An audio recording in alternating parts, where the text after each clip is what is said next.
Test.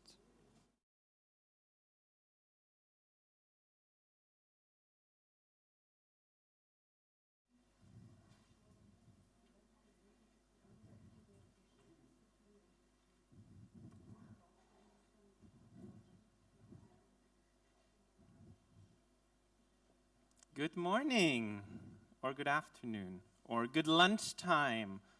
Welcome here to this, well, actually, really cool occasion. Because I don't know how about you, but I feel super excited to have a real-life event with a real-time audience.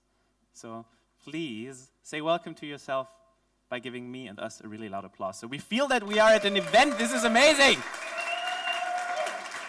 I haven't seen people in ages.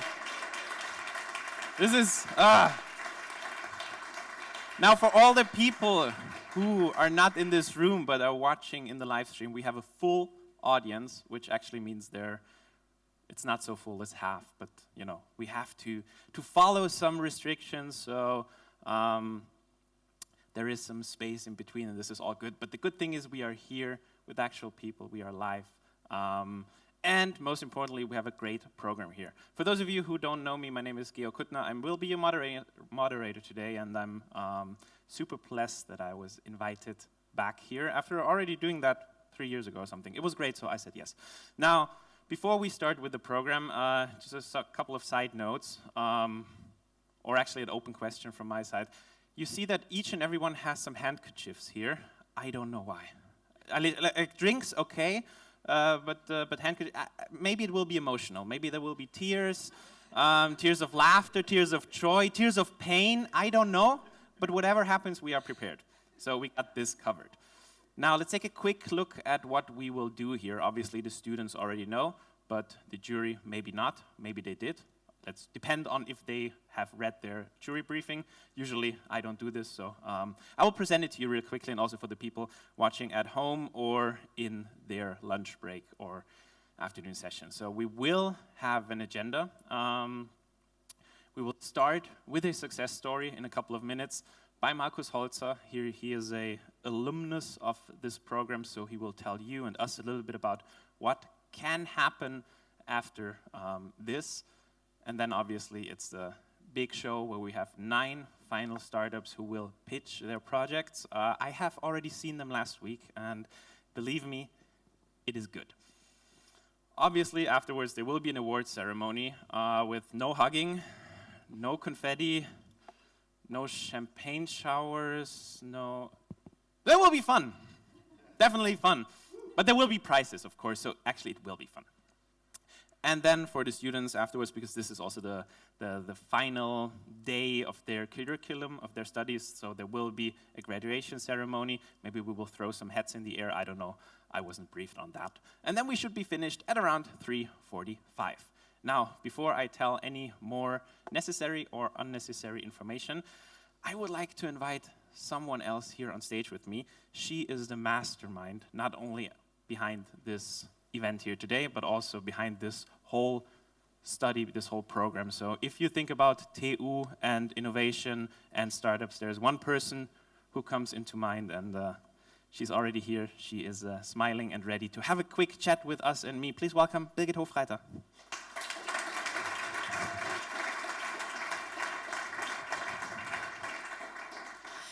Thank you, Georg, for the nice introduction. Is it on? As I said, okay. So a very warm welcome also from my side to the 9th, it's already the 9th, in the meanwhile, the 9th demo day of this extended studies on innovation. And this year, overlooking the beautiful city of Vienna in a really awesome venue to the sky. Before we head on or come actually to the real reason why we are here today, it's my responsibility as a host to do the housekeeping. So although all of us are eager to finally get back to a life we were used to, or the new normal we used to say now, but until then we still have to follow some regulations, COVID regulations in place in our house. So for the audience, it means wearing the masks all the time, unless you're here to talk. You, the jury members, you're free, you can have the masks off.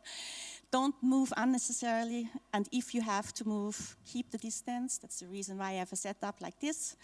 The drinks for you are provided next or underneath your seats, so there is no option or opportunity to mix it up. Stay safe.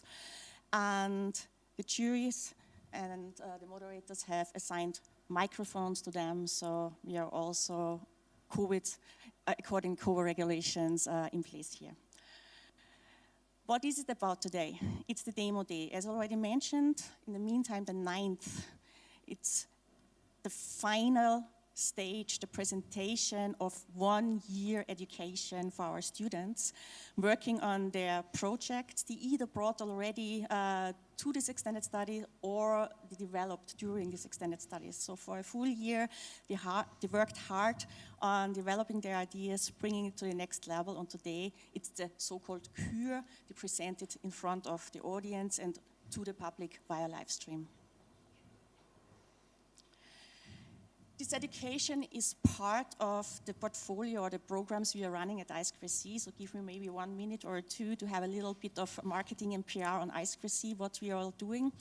So we run programs, services, and events spanning over mainly 4 pillars. So not only facilitating the entrepreneurial spirit at TU Wien as part of our inspirational talks and events, open to the public, open to everyone, come in and join, look up our website, free to be there. Education programs for students, that's why we are here today, to see what's coming out of such programs, but also we run programs for our scientists and PhD students at TU Wien. In the innovation pillar, we help from stages like beginning with an educational program, taking the next steps, funnel it in our incubator, in our own in-house incubator, and after that even accelerate it and help with the next steps. Maybe more to it from Markus in his success story today. And of course, we connect the people. It's all about the network, it's all about the support system, it's all about the ecosystem. And what I'm most proud of is that we established an entrepreneurial ecosystem inside TU Wien, which really works well together with the ecosystem outside, not only locally in Vienna or national in Austria, but also internationally. This brings me to the next slide. Yeah, but actually, I have thought of something to make this a little bit more interactive. Because, you know, usually at those demo days, we have your students pitching, and then they will be grilled by jury members, and they get some hard questions. Roasted. Roasted, yeah. I have prepared some questions for you this time. Oh, so let's just imagine. Thank you, by the way. Thank you. So you presented your general idea. Now let's deep dive into the product. This i²c extended study on innovation. What is it exactly? Well, it's an education established to have education on intra and entrepreneurship for students, depending on what path they want to follow, on top of the top quality technical education they receive at TU Wien. Okay, I'll take that, but I want to dive deeper. Okay. Let's talk about the USP. So what makes this program special? What makes it stand out from the others? So 9 years ago, when it started with the program, it was unique and the only one you could find globally, the way it is implemented. I'm not saying that 9 years ago there weren't like courses lectured at universities on financing or legal or marketing. No, but on top of a technical study, implemented as a very hands-on, straightforward, interactive education on top of technical knowledge.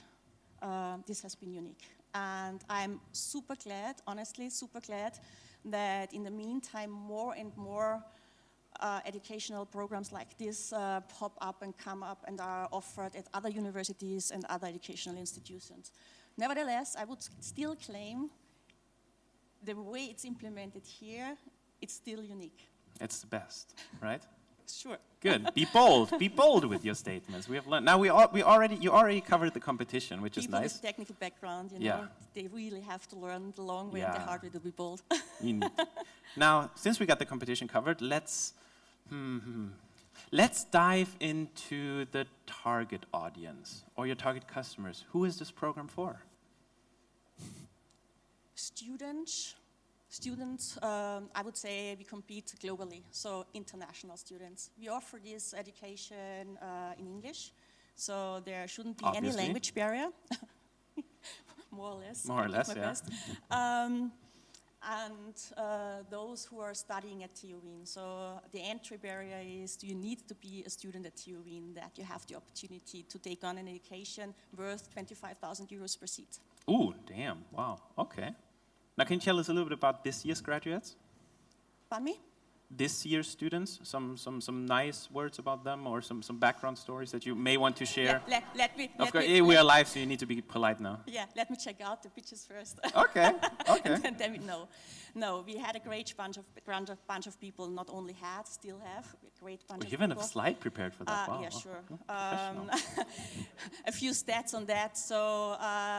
The slide before, we saw that this is a two-stage application process for 25 students in total maximum, which doesn't mean that we take on full 25 just to cover the seats. So it needs to be really the right people who can join. And so we had this year selected 21 participants out of 70 applications, spanning over 9 faculties, so it's super interdisciplinary and cross-faculty, 6 nationalities, so even, the cultural aspect, different, lifestyles, different way of living, different backgrounds, and all that topped up with 20 lecturers and even more mentors supporting the bunch of people.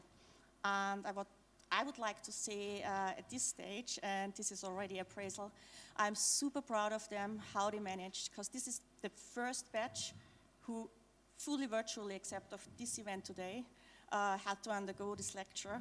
And this was really, really a great effort, because what I experienced now in the pitch rehearsal, which we also did physically already, and today I experienced that although they only met each other remotely via screens, they really managed to grow together as teams and appear supporting each other. I'm super proud of them. And this was, of course, also a really, really, really great challenge to our lecturers and mentors involved, because they had to, on the spot, have an education prepared for hands-on physical experience, team building, leadership, name it, things you do together, all the assignments, the presentations, working together, creativity methods and tools where you really work hands-on. They all had on the spot to transform that into a curriculum doable virtually. And how do you motivate people, How do you keep them where they should be? Look, they're still here, so yeah, probably you did a good job. Big thank you to our lecturers and mentors also that they took on the challenge, providing this curriculum fully virtually. I think they're pretty happy with your answer, or it has to do that you are their teacher, I don't know. But I have one final tough question, the one about traction. Because you have been doing this for 9 years already, right? So what kind of impact has this program had on the ecosystem? Well, I tried to go to his next slide, but the regie obviously didn't want me to. And now we're back, see? Like, minor technical I difficulties. had prepared a slide. I thought you might ask this. That's so Although smart. this is only a selection That's of preparation, guys. See that? This is on, backup slides, right? To the audience there. So, selection of alumni. This slide, of course, can't cover all of them. So, what do we actually bring to the market? We have entrepreneurs, founders, people who are in top-level management positions on innovation in corporates, but also our precious tech founders contributing to the ecosystem and to our economy, not only providing workforce and space, but also, So, as examples, there are some on the slides, as you can see, who have been lately in the newspaper and on social media, all with their success stories. Some of them might know Bert. One of our alumni is from, I think, 3 years ago by now, Pre-Wave, risk management and supply chain observer, and last but not least, as an example here, context flow, and I guess this is probably the handover. This is to the next handover. bullet point on our You really want to agenda. get off the stage, right? No, Yeah. I start feeling comfortable here. Oh, that's good. Now we have to let you go. Okay. What do you think? How did she manage to answer my tough questions? Amazing. Now I would like to remind you what's on my cue card here, which says Birgit leaves the stage and leaves clicker on the table to be disinfected. That's what we're going to do now. Good. So Okay. we all see it. She Thank does you. that. You're welcome. Because now it's time to invite someone else on stage. Oh, it really, wow, okay, that was no joke. It was disinfected. Good. Because, as Birgit already mentioned, and I as well in the beginning, we have one alumnus here, Markus Holzer from Context Flow, and he will tell you a little bit about what can happen after this program. So give him a warm welcome by clapping your hands as loud and fast as you can. Welcome, Markus. Thanks, Georg. Can you hear me? Does it work? Okay, perfect. Thanks for the intro. And yeah, actually, still a bit intimidating because I haven't been standing in front of a crowd for probably 1.5 years as well. So yeah, thanks a lot for having me today. Thanks, Birgit, for the invite. I'll just wait for the slides to come up, and then we will start. As said, we are at a technical university, so it shouldn't take too long. All good. Are these your slides? Well, they look Context Flow? fairly familiar. Yeah, good. Yeah, perfect. All right, so I will, in the presentation, basically first give you a quick intro into the company. So what problem are we tackling, what solution are we offering? And then I will probably get into more interesting stuff for you. So a bit about our history, where it started and where we are at now. And then a bit on the vision and where like the next steps are for us. And I try to cover that in the 10 minutes. Might run a bit over depending on the stories I come up with in the meantime. Yeah, we do have a timer here. You I see, see. it's already Yeah, 9:30. it's ticking very, very nicely. Yeah. Thanks so much. Basically, for those who don't know Context Flow, we are a startup working on the AI medical imaging domain, especially in radiology. So what we're working on, the problem that we are basically solving is there are a lot of challenges going on in radiology. One of them is there is significant increase in number of images generated. So due to new technologies, the increasing resolutions of the cases, more people getting access to CT and MRI scans, a lot of data generated, a lot of images. The question really is who's going to look at all these cases. At the same time, the number of radiologists educated is only increasing linearly. So that means we have a significant shortage of radiologists. They're overworked, and the results are basically lack of quality, lack of speed of reading, and really not ideal care for patients. And it's getting even more difficult because due to scientific advancements, the complexity of the work is also increasing. So that means that they have to be more detailed in what they're reporting compared to what they did in the future, because now we know more about sub-disease types, etc.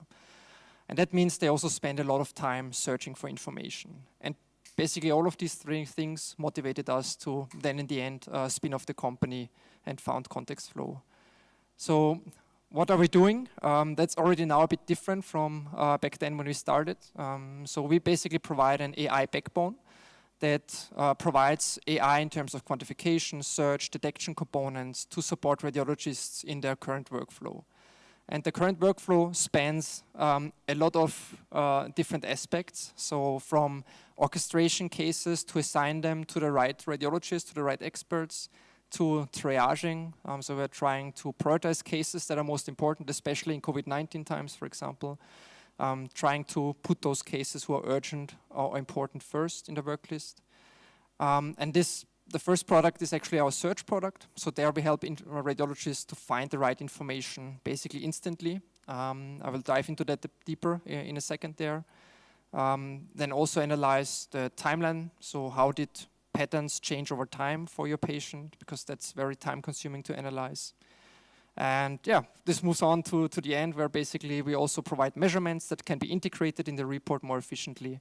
And then also we're working on quality assurance. So that's basically the whole workflow that we look at. And the search system is the key part that we provide, which I will explain to you in a bit so you get a bit of better feeling what we're actually doing. So it's a 3D image-based search engine for radiologists that we provide. And just for you to get an idea what we're actually doing, this is a beamer information, but I think the people in the can see the actual image behind it. You can also look at the back, by the way. So this is a lung CT scan, and this is basically what radiologists look at. This is one slice. They have about 500 of these images they look through. And this really takes a lot of time, especially when they're not sure what they're looking at. They need to describe it, find information on textbooks, in reference sites, to ask a colleague, etc. And this is all the information they got. So what we try with our search system is we help them and make that faster and more efficient. So with our system, when they open the case, they not only get the image of the current patient, but they also get already an overview of what disease patterns are present in the current patient, where are they located. And then we also immediately find and identify similar patients in an anonymized knowledge base that we provide that are similar to the patient the radiologist is currently looking at. And on the right-hand side, we then show reference information and differential diagnosis that is relevant for the current patient. So all of that information is basically available instantly for the radiologist. And now we've seen that we can save about 30% of the time when reading lung CT scans. So we are significantly reducing the time, and we're also working on improving the quality of the reading at the same time as well. That's basically it about what we're doing, and I want to spend the last 5 minutes a bit on our history and where we are at now. So it's a bigger slide, and it will get very crowded, but please focus on my story and don't get too distracted about it. So it all started in 2010, 2014, where I studied as my master's at the Medical University of Vienna. And we looked at the information search process of radiologists. So we tried to understand how radiologists search for information. And by the presentation, you probably already get an idea where that leads us. And that took 4 years. And after that, I finished my master's. At the same time, the European research project that was called CRASH-MOI was finished. And I asked myself what I want to do next. So either do a PhD or maybe try something different. So what I've experienced there is we built a lot of cool technologies, published nice papers, but we never actually had really big impact in clinical routine or to patients. So that means I asked 3 of my colleagues if they would be interested in actually converting that research prototype into a minimal viable product and actually bring that to the market, right? So have something that actually has an impact in clinical routine and improves the lives of radiologists and patients. So luckily they were as naive as I was back then, and they said, that sounds like an awesome idea. Cannot be too difficult, right? So that's basically where I started to look into how can I do that. Masters in medical computer science, not so much experience about the other things that might be relevant for doing that. And basically this is where I got introduced to Birgit. Back then was the i²c Start Academy, where I applied to and got accepted. And there we had 7 days of boot camp learning, I think it was 5 days in the end, learning the basics about founding a startup. Was very intense, very tough learning curve. And then I had to do my first pitch, actually. I didn't know the word pitch before these 5 days. In front of an audience, and I think Michael, actually, I think you were in the audience back then. I trained a lot for the pitch, like 2 days, and forgot all the words I wanted to say when I went on stage, but it worked out somehow. I don't remember exactly how. But in the end, we also got awarded by the best overall concept and also accepted into the i²c curriculum that I then participated in over the next, back then it was 3 semesters, so 1.5 years. And there, yeah, I learned all the basics and the relevant aspects of growing or spinning out a technology company into an actual startup. And this is basically where the journey started. And many different aspects that the i²c was very beneficial for us. Biggest one probably is setting up the contracts, setting up the IP contracts, especially as part of a spin-off, which are super important, especially, which I didn't know back then, now I know, having VCs and funding in mind. So what is important in that context at that early stage to have the right contracts in place. As well as mentors, as mentioned today already, that really guide you and help you in answering those really dumb and simple questions that you have a lot of in the early stage. So where did we go from there? One of the important parts was, in the bottom line you see here, getting first funding. So I think it's also where the i²c helped us in creating a very good business plan that we submitted to AWS, which we then got accepted. And this is the first money that we got to really hire the first employees, go on international congresses to present our use case, our technology, and get feedback from the market to really figure out if we're on the right track in terms of product market fit. We switched then from a working title to the company name, Context Flow. And from there, there were a lot of things happening. So back then we had the mindset that probably like 2-3 years later, we have a product on the market and are able to sell. It took a bit longer. Also given that we're a medical device, which also has a lot of different implications that we knew back then, but also did not really. So where did we go next? Basically, we've grown then the team to about 6 people, 4 FTE. We got more funding on board from public sources, from Vienna Business Agency, FFG, also from the European Union. And we worked on getting first clinical partners on board as well. So we got excited from Medical University of Vienna, a radiology center in Vienna on board to really work on further developing and finalizing the product. And most of the time we also spent on visiting the most prominent congresses around the world on terms of radiology to really build relationships with the strategic partners and learn from the customers. And fast forward basically to today, we then also 2018 raised the first pre-seed investment from 2 Austrian VCs, Apex Ventures and i²c, and scaled the team to about 12 people. And after that, got another seed investment round on board, especially with international VCs, so from London and from from Spain. Italy followed thereafter, which was very important for getting an international aspect, also for follow-on funding that actually happened this year.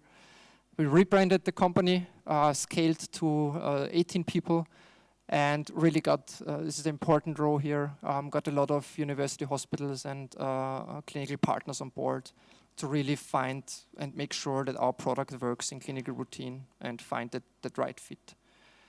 And we are now basically at a stage where we have 25 people in the company working together. We have clinical partners across Europe, 15 right now. We have first that work together with in the US. Which leads us to where we're going next. So right now our focus really is on starting to generate significant revenue in Europe. We're working on getting the FDA clearance to get sales going in the US next year. And we're also, important part, start to accelerate sales through international partnerships, especially imaging vendors. So they basically upsell us to their current customers, which is very difficult to do directly, and extend basically our product. So I've shown you like the full spectrum. We have a search functionality. We're now moving to Timeline and add another product, Brain MRI is the next one. And further grow the team. So we will be growing to about 35 people, FTE, in the next 18 months. With that, I'm finished. I'm very happy to answer any questions you might have. Thank you so much. First of all, thank you. That's your cue. And secondly, I do have a question. I do have one question for you. If you look into the faces of the students sitting here today, or actually they're half faces, but you see the upper part, that's the important part. They are sitting here today where you were a couple of years ago. What is the single most important piece of advice that you have for them going forward? If they sit in there and think, well, I want to be here in 4 years or 5 years and be the success story, what should they do? I think the most important part is, at least from my perspective, is have a learning attitude.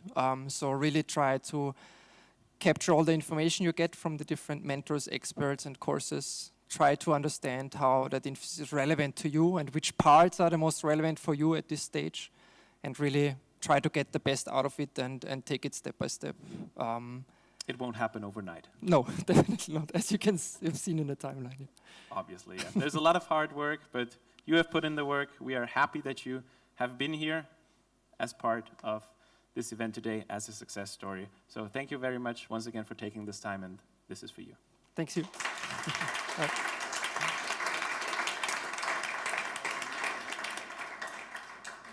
And now we go to the exciting part, to the new ideas, to the new startups, to the so-called pitch challenge, which I am super excited for because I've already seen it, but you haven't. So let me, you have to take my word that it's good, but you just need to trust me, and you can thank me later, hopefully.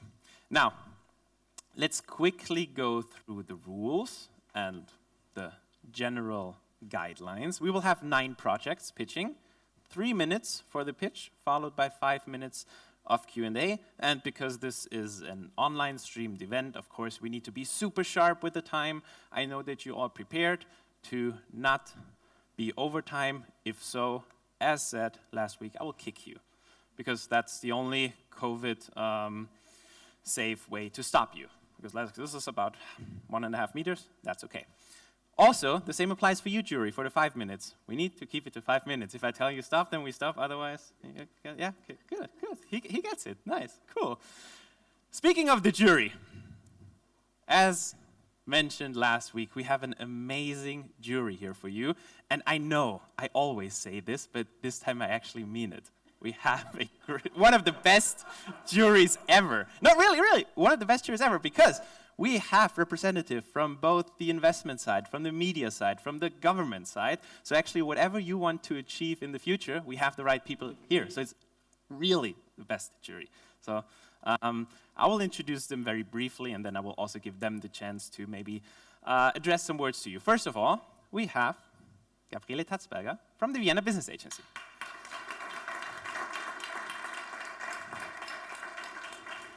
She's almost melting into the chair because it's the same color, but believe me, she's here. You're here. Gabriele, can you tell us a little bit about your work at the Vienna Business Agency and what our teams can maybe expect from you? Which kind of support? Yes. Hello also from my side. I'm from the Vienna Business Agency. We have funding for company founders and SMEs prepared for you. So if you're interested to develop your project or product further, we have some grants program that could be of interest for you. We also support company founders and startups with coachings and workshops, so maybe you can have add-on, you need add-on help after i²c, so then come to us and we are prepared to help you. And we also have international networks, so we are part of Startup City networks in order really to help Viennese startups also to get the right contacts in many other cities in the world. So if you're interested in that, please also come to us. Thank you. Next to Gabi, we have Marie Ringler, Europe leader from i²c. For those of you who don't know, first of all, we give her a warm applause. And then she will tell us what she is doing. Such a pleasure to be here. Thank you all. I've been in many of these, spaces, and I know that it's exciting, that you're nervous, but I can assure you, even though we may seem, possibly, menacing, we are not. Not all of you. None of us. No. But what does i²c do? We're the world's largest network for and with social entrepreneurs. We're present in 90 countries of the world, and our focus is firmly on impact. So we're really focused on saving the world, and we need more and more people to be doing that. So please join that movement. And besides our core program, which is focused on leading social entrepreneurs, the i² Fellows, we also do a lot of challenges.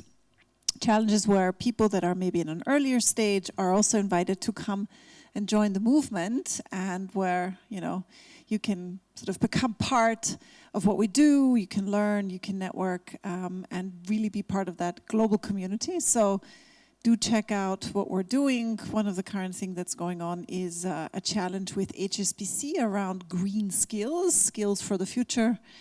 So that might be applicable and interesting for some of you. And I'll be here afterwards, so come and speak to me. Thank you very much. we're happy to have you. We're also happy to have one of the most well-known investors in Austria here with us, and what I personally really like, he's the only male juror, so thanks for supporting me. We always need a quota man. It's a quota man, yeah, I know. It's otherwise it would just be me, so you probably know him from TV shows like 2 Minuten, 2 Millionen, or from basically any other startup event that he is at. We are very happy that he is here, Michael Altrichter.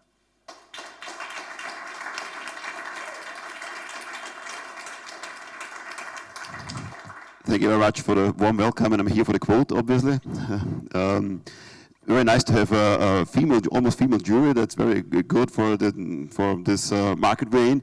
Well, we all are looking for the best innovation. Not only we as investors, everybody of us is looking for the innovation. How do we shape the future? And this makes it so fantastic to see the teams in a couple of minutes. What are the best ideas to shape our future? And it's always an honor for me to be here, not only because I am alumnus of the TU Wien as well. Finished technical physics in the late 90s, and I'm always happy to be here and be part of this fantastic team. Thank you, Birgit, for setting all this up, and thank to you and your team. And I'm really happy to you guys now what we will see to shape our future. Thank you.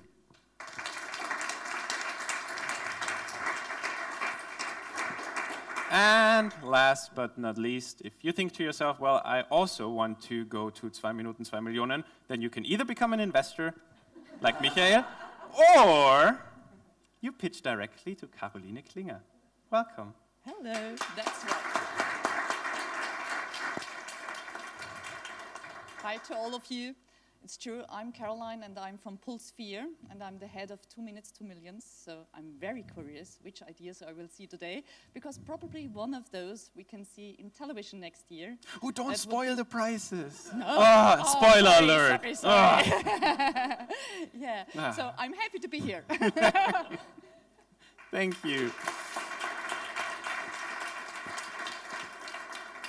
Now, obviously, you raise the pressure now, which I personally really like, because something that I didn't like, we do have a pitching order. So you will see it here, which team is pitching when. I was totally against it, because I always like it when the teams don't know it before, because then I have the joy of looking into your nervous faces and thinking to yourself, oh, am I next, am I not? Well, this was taken away from me, but it's good for you.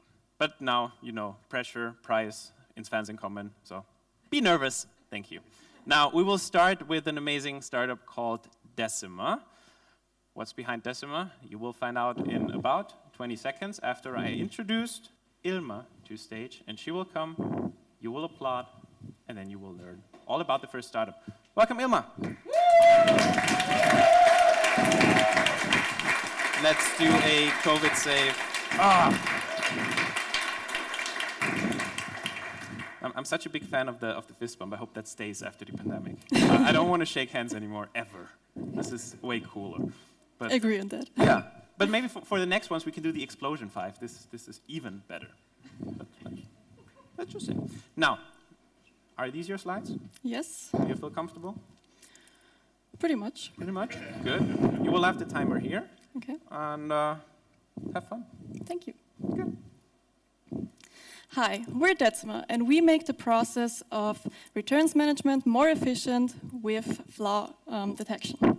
Ordering online has never been as easy as today. You order 4 t-shirts, try them on at home, and send the ones back you don't like. Great for the customer, but quite expensive for the seller. And the pandemic certainly accelerated that behavior, hasn't it? But did you know that every 3rd order gets returned? Resulting in returns worth more than $400 billion in the United States alone. And what happens to those? Well, 2.5 million tons get sent to landfills. That's equivalent to more than 3 times the amount of waste generated in the city of Vienna per year.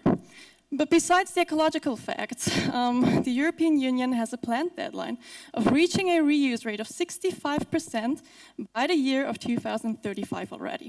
So we want to support warehouses and fulfillment companies with their returns management. Our solution is an algorithm which helps automate that process. By running through images of those items, noticing flaws in the fabrics, and reporting that back to the companies.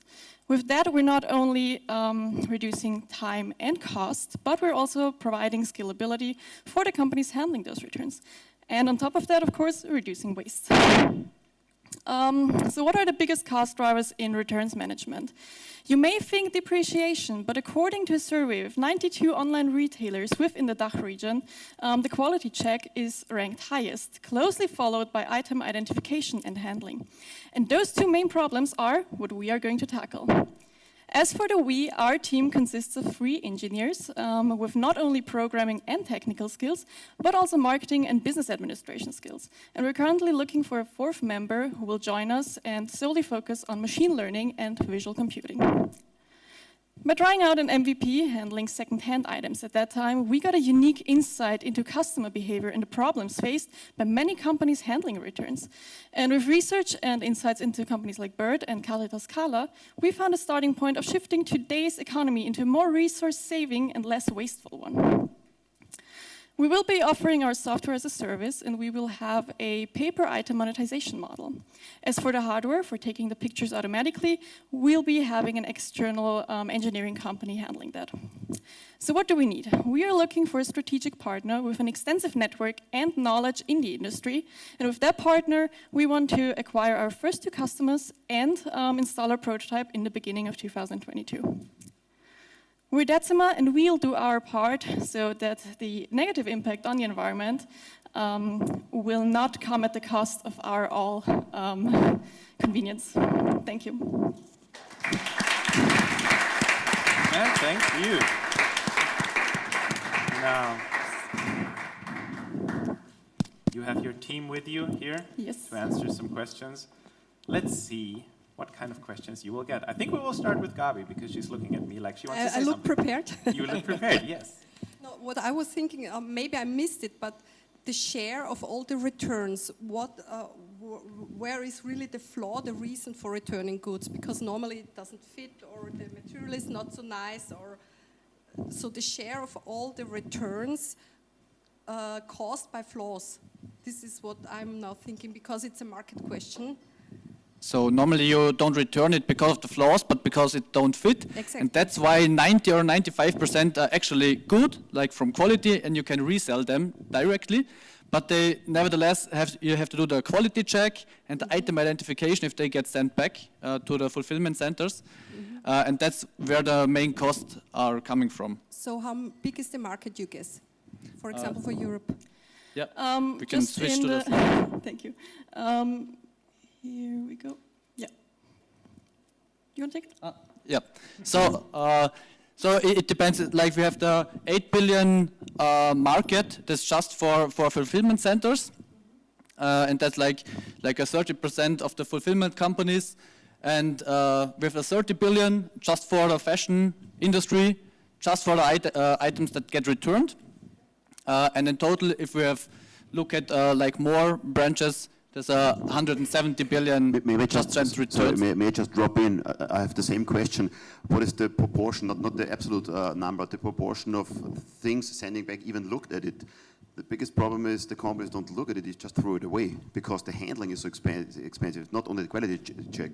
So out of this million of tons of garbage you said, how much percentage you can save actually? What can you tap it, track? So like there's the set that under 20 euros, it's normally not rentable for a company to restock it. And so basically everything below 20 euros is sent to landfill straight away or incinerated. You don't have a solution for those one on under 20. Your solution is not suitable for those. Our solution is suitable for that. Yes. Yeah, because we can lower the cost, but the companies at the moment, they can provide at that cost a suitable solution. And we can lower that cost. Besides that, sorry for interrupting, besides that, companies like H&M, Zara, they have the problem that they have fast fashion. So the time that it takes to send those things to the fulfillment companies, for them to by hand go through that, is just not efficient for them. And when it comes back, they're out of fashion. So that's also a point. And sorry, what does the company need from you? Not only the software, they need some scanners, or what hardware do they need? Yeah, so our main goal is to achieve the algorithm in the background to identify the items, and on site we will then install hardware to scan those items with, with cameras, and this is a part our external hardware partners will then take on. Sorry, just one more question. Why are you using then a SaaS as a business model when you have to install hardware? I mean, every project costs you, I don't know, 100,000 setup or whatsoever. So why are you going to a SaaS service pay per item? Do you think it's the right one, the right business model? Yeah, we think it's a good business model because we are just providing the software, and there are already fulfillment companies, they have some kind of camera equipment there, but not like an algorithm that is doing the stuff. They're just probably reporting back to the providers like how it's look like what they send now, but they're not like analyzing it. Okay, then it makes sense. Okay. Yeah. We have time for one last question, about a minute left, so whoever. Michael, you want to keep the microphone? Go for it. Yes, I still go ahead. Yes. So you are looking for 2 customers, or you have already 2 pilot customers? We're looking for them. We are currently already in contact with some. We contacted 10 facilities in the close proximity of Vienna, and 6 of them already showed interest, but we also know that this is a great opportunity, so we still wait. However, you can already claim that your system will save whatever percentage. You can claim it already. Do you claim it, or can you prove it already? We can claim it so far. Okay. Yeah, then all the best. I'm looking forward to your real numbers of if you can really save money and garbage. Did you clarify the IP rights? So is it yours or?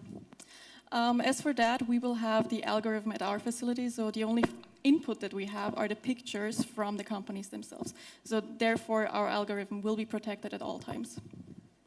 Good. And with that being said, there are 4, 3, 2 seconds left, which is good, which means we were right on time. I'm super proud of you. What an amazing first pitch. Thank you you very much. Thank you.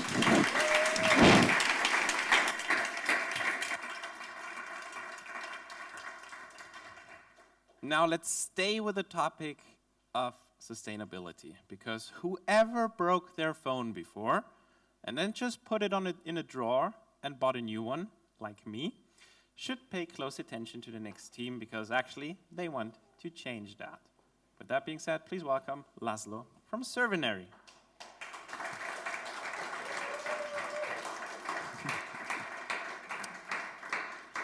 We need to work on the explosion 5, guys. Okay. These are your slides. Servinary. We make good. You feel ready? I'm ready. Comfortable? Yeah. Good. Then you have 3 minutes. Go for it. So welcome to Servinary. We make repairing worth it. Every 30 seconds, a mobile phone breaks in Austria. Now imagine this would happen to you. What would you do? To which shop would you go? Well, we found out that the majority of the people uses Google.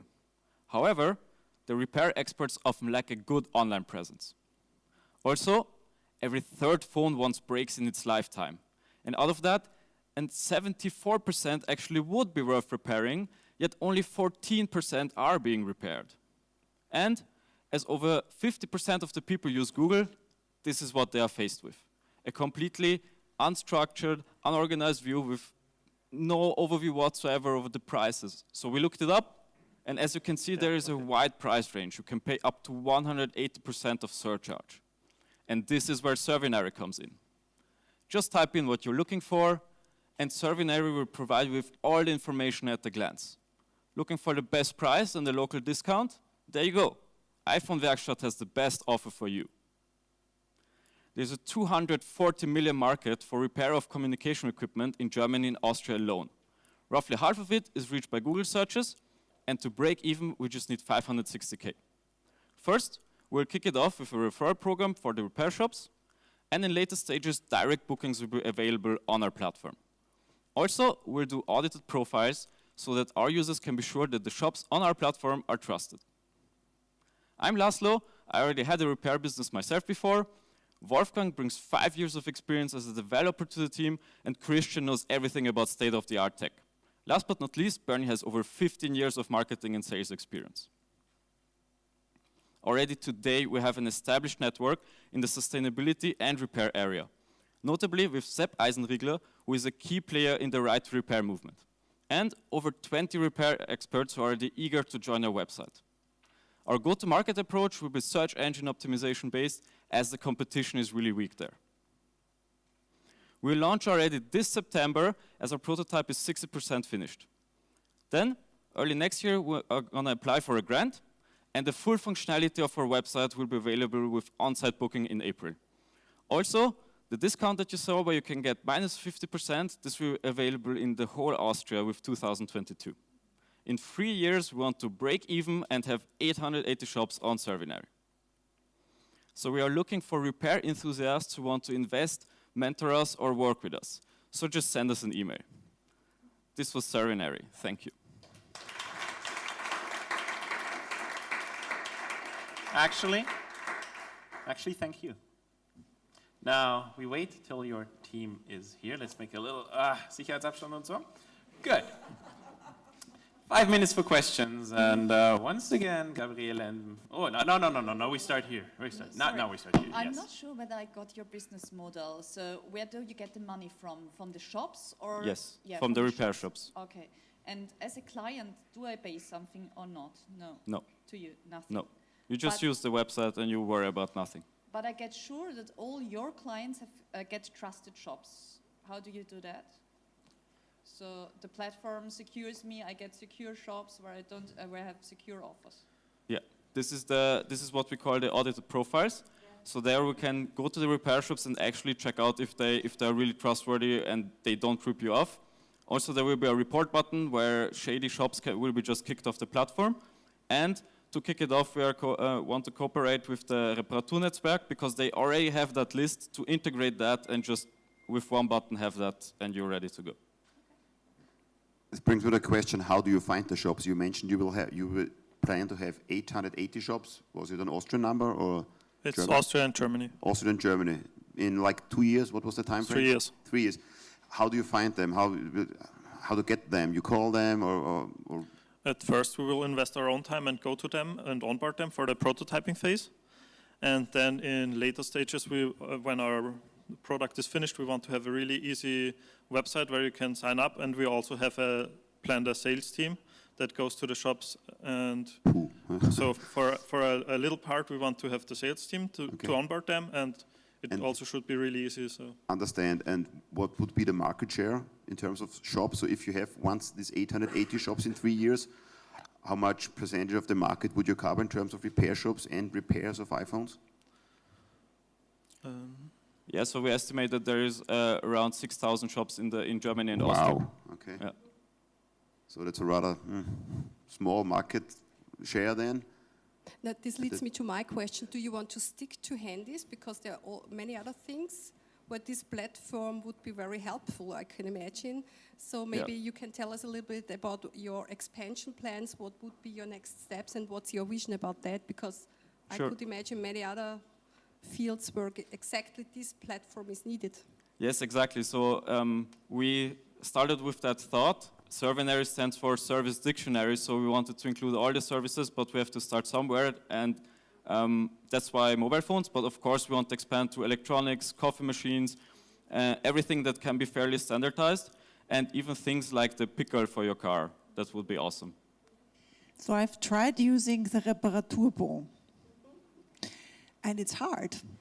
It's hard because it's hard to find the right companies that will accept it or even know about it. So I think there's also the challenge that you need to figure out how to make sure that these companies accept that bon and that it really becomes sort of relevant in terms of people's mindsets. Yes, so the Reparaturbon is applicable for shops in the Reparatur Netzwerk, and we already talked to them, and they're very interested in Servinary. But that's only few, right? That's probably 25, and I know all 3 of them who could possibly fix my toaster. And they're difficult because they're, bastler who have a shop around the corner and odd opening hours. Yeah, they will also be easier to find with Servinary because you can just search for explicitly those who accept the repair bonus. And are skilled in toasters, of course. Yeah. Michael. would I walk physically there? If I have a broken iPhone now, would I walk there or would I send the iPhone? If I would send the iPhone, only maybe one good repair shop would be enough. If I would send it anyway, I don't need the 880.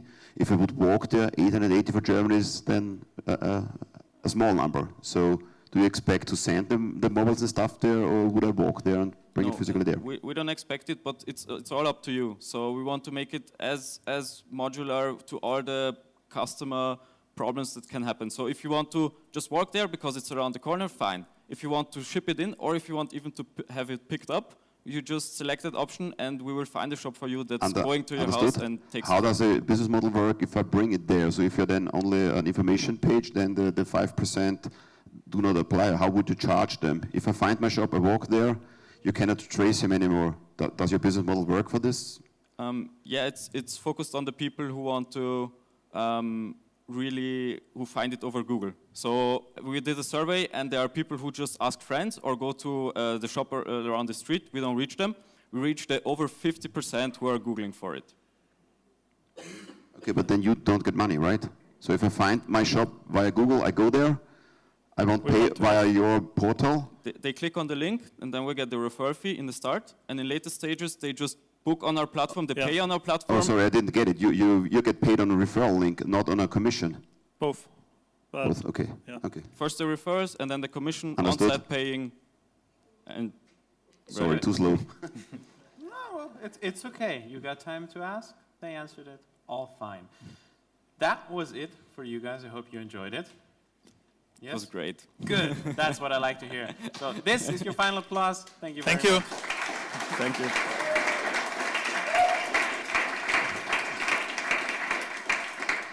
Now, if you think smartphone repairs are exciting, wait until we start talking about taxes, because this is where we will go next, with an amazing team called Taxator. And with that, I welcome Tim on stage.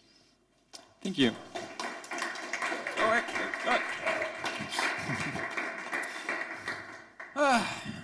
All good? Yes. Cool. Ready? Ready. Excited? Of course. Look at this audience. Yeah, look at that, right? Amazing. Then the next 3 minutes will be all yours, and afterwards we will have fun together. I'm looking forward to. Thank you. Great. Good afternoon, ladies and gentlemen. We are Taxator, accounting and tax services tailored to the needs of small businesses. Let's imagine being a 20-year-old that just started a startup. You soon realize that taxes and accounting is way more complicated than originally thought. Additionally, an accountant and tax advisor that fits the starter's specific needs is even harder to find. And lastly, the system of how to handle and store bills and communicate those with the tax advisor is usually non-existent and still done per hand. This is why we think about the platform Taxator, a platform where you can manage all your bills on one space. Secondly, it lets you integrate different kinds of sales account like Amazon and different kind of bank accounts like N26. This makes it possible to link your sales and your money transfers, which in the end makes the tax filing at the end way easier. Lastly, we also offer virtual help, which means you can book your session with your virtual tax advisor that can help you and micro-advise you for very tricky problems. Also, if you don't want to do anything with taxes at all, you can also hire him to do the tax filings all together. He or she will be able to have all the necessary information from the Taxator platform. Talking about the market, it is big. Originally, we thought about Austria, but now we have settled to start within the German market with a market size of 2.1 million small businesses. And then further, we want to go to the European Union within the next years, which has a huge market of 28.3 potential customers. Our business model is pretty clear. We charge a subscription fee for the Taxator platform and the pay-per-use for the video chats with the tax advisors. Of course, there are other options. You can have other bookkeeping software, do it yourself, or a bookkeeper and tax advisors all together. But there's no platform that does all this with managing all your bills on a platform has the not seen integration feature of accounts and the live advice from tax advisors on a platform. We are a team of 3 students from TU Vienna, with Gabriele doing platform development, Moritz who is doing financials and marketing, and myself responsible for business development. If you can help us with bookkeeping knowledge, full stack development, getting PSD2 compliant, and early investments, please reach out to us. Looking forward to the questions. Thank you very much. Right on time. I like that. Me too. You know what I like even more? Questions. Yes. And hopefully some answers. This time we start with Marie. So I clearly need this, but you have not convinced me yet that you have any competence in the space of tax. So how will you make sure that I don't screw up my taxes? Yeah, so I can answer that. Like, mostly we are a bookkeeping software. We talk to many people with, who are tax advisors and so on. So we really looked into that topic. But mostly we are a bookkeeping software. So basically for your taxes, you hire the live tax advice over our platform. So we are not a tax advisor. We are also not a bookkeeper, because these are things which are not... you need to get a certification for this in Austria, so we don't offer these services, and we integrate them through our live advice. So we also talk to tax advisors that would be interested in working together with us, having this platform to get all the data necessary, and having this video chat option. So would be the way to go. This leads me to my question. Who are your clients? Because I know many tax advisors who tell me that they would need more structured information, because they know that many companies cannot afford them in a way they should, and the better prepared they are, the easier it's also for the tax advisor. So is your client the tax advisor as a multiplicator, or is it really the startup owner? It's the startup owner. So we have the tax advisor. I can give you a backup slide. So we also, of course, the target is the customer. He will pay for the service, and it's not the one that usually has a tax advisor and pays a lot of money, but the ones that make some of the work themselves and get the micro advice from the tax advisor. But of course, the tax advisor can also get a lot out of it. And how do you want to convince them? Convince the clients. The clients. You want to win for you, because it's exactly the thing. Because if I have a question, I anyway need a tax advisor, no? True. It helps me to prepare for the tax advisor. So why the videos are an added value if I can anyway ask my tax advisor? So there's 2 types of people. The one who are preparing the stuff and then giving it to the tax advisor like in a structured way, so the tax advisor won't have that much work to do and they can save costs. And the other, they don't want to have to do anything with it and just push it to the tax advisor in a chaotic way, therefore paying more. And we will exactly, somewhere this work has to be done. This is where we want to come in, reduce the work that has to be done manually. I want to be with Gabriele that actually you might be on a better track to get the tax advisors to offer that as the platform to their customers. Because otherwise, I come with this and my tax advisor tells me, yeah, that's all very nice, but it doesn't fit with the system that I'm using. And so, you know, I have to, you know, either change my system or, you know, put it into my system, and it's going to create costs. So I think you need to make sure that my tax advisor offers me this system to use. And have you watched at the competitors at your field? Because there are loads of competitors making exactly the same thing. So what is your special USP you're offering? Yeah, so there are, of course, competitors, but to come back to first to your question, so we basically want to lock the people in. Like at first they start the business, they go on our website and start booking bills with us, and then they are hiring their tax advisor through our website, basically. So it's not that, like, it's an option that you bring your own tax advisor, but we want to sell the tax advisor also to you, basically. And for competition, yeah, of course, there is competition. There are bookkeeping platforms, there are platforms who integrate your tax advisor with you, there are platforms for Arbeitnehmerveranlagung, but there is nothing like which really can integrate also your bills from Amazon and so on, and get them automatically, and also has this live advice service so that you can hire a tax advisor through the platform automatically. We have time for one final question, and I think coming back to your question from Marie about trust, and you also have a compliance issue. I mean, I'm calling in somebody. By the way, I understand your USP is that you have already live advice included. That's cool. Yeah. So I decide with my business to you, but then I call them and some call agent picks me up. They get all my numbers, all my secrets. I hang up. The next call is my competition. They call him as well. So we're talking about trust. How can you assure that the data is really, really trustfully stored and not given away? So how can I as a business trust you when you're saying you're not a tax advisor? Of course, from the side of a business, for sure, technologically, it's like the same question you could put to any company out there that handles sensible data.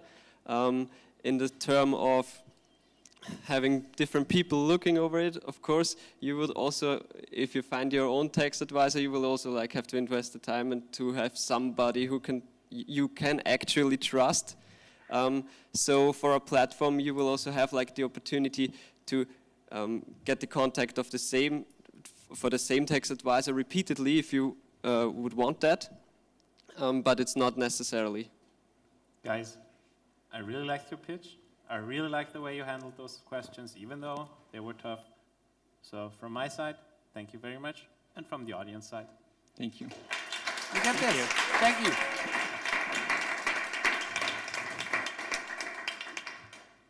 Now, to something completely different, but extremely fun. I don't want to spoil anything, so I just say welcome Tanya from City Riddler.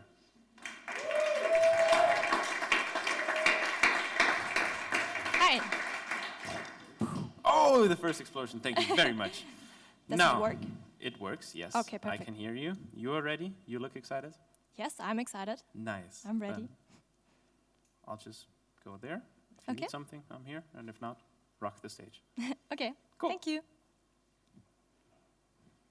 Hi, I'm Tanya from City Riddler, the fun way to get lost.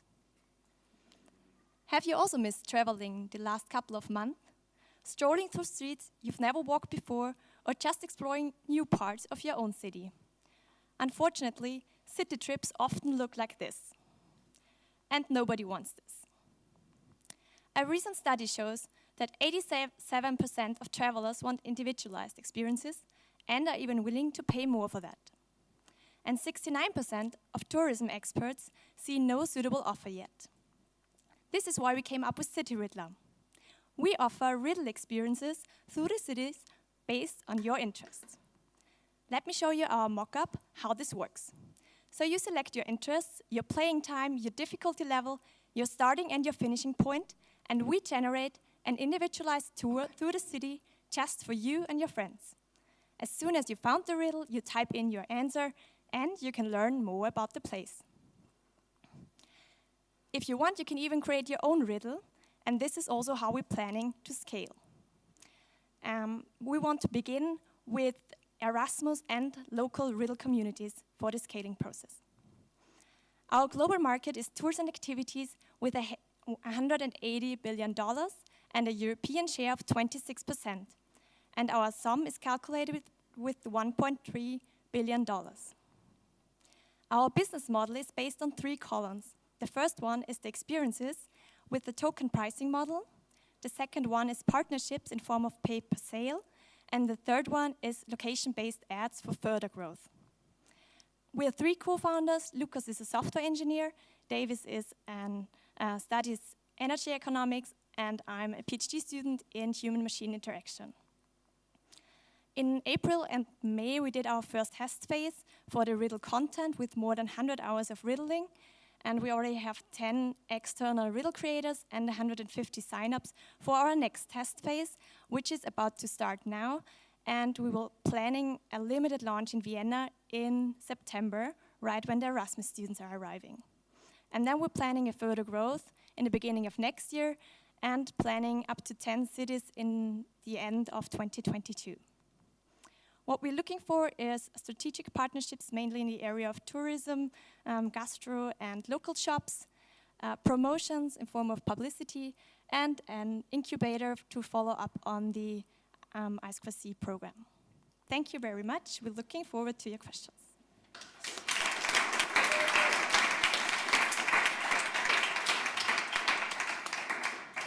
Quite a good pitch. Thank you for that. Now, if we only have someone from the city of Vienna here, that may. Sorry. Gabi, you have some questions.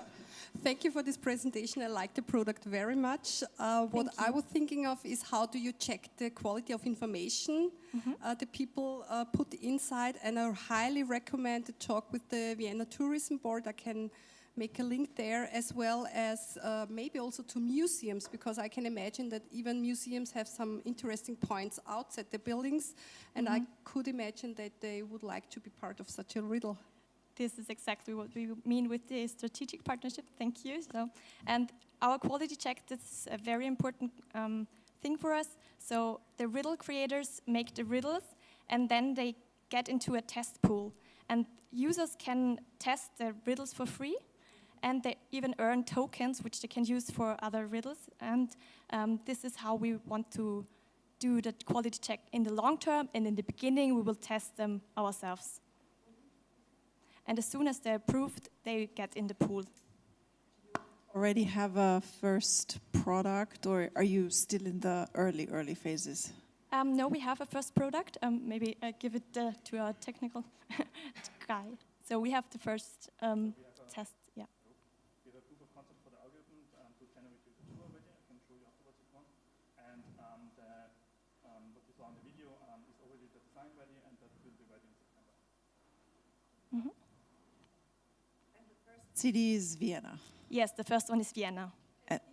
To expand, I would highly recommend I have some contacts also to Plug and Play.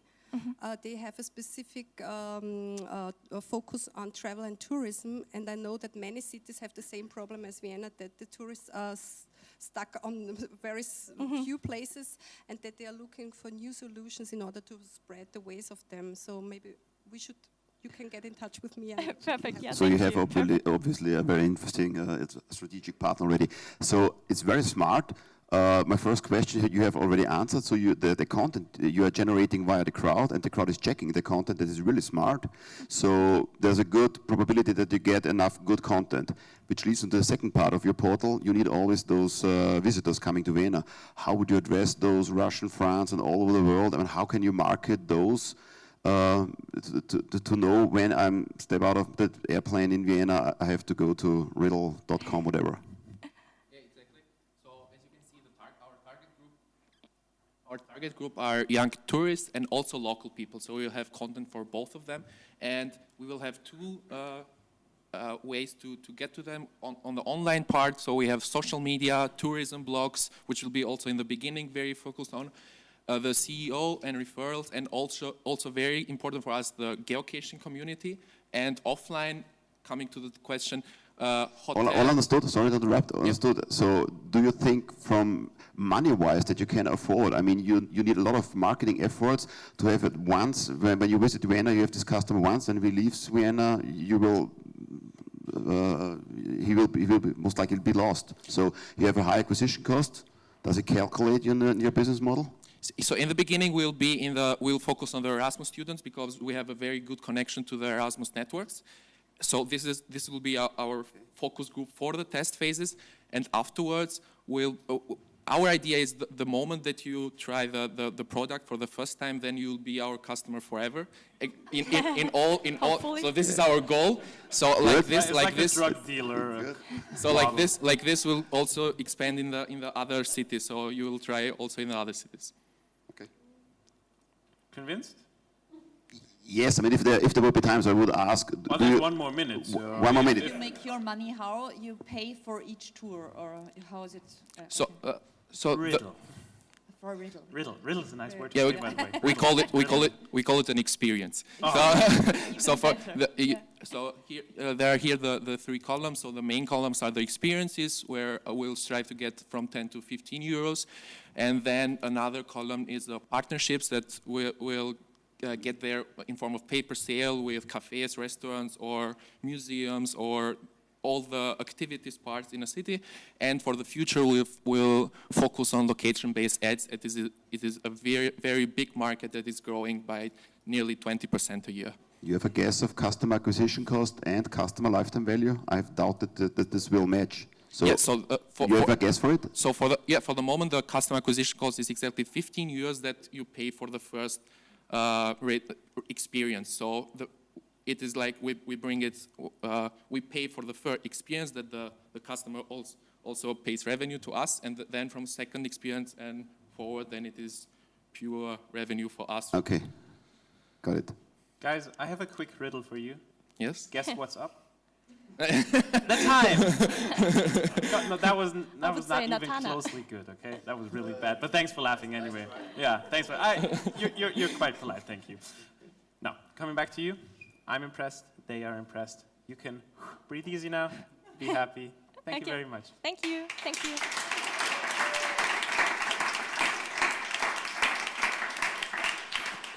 I know it's been a tough time without any real events, but don't make it too easy for me, okay? Don't laugh at everything. Just good.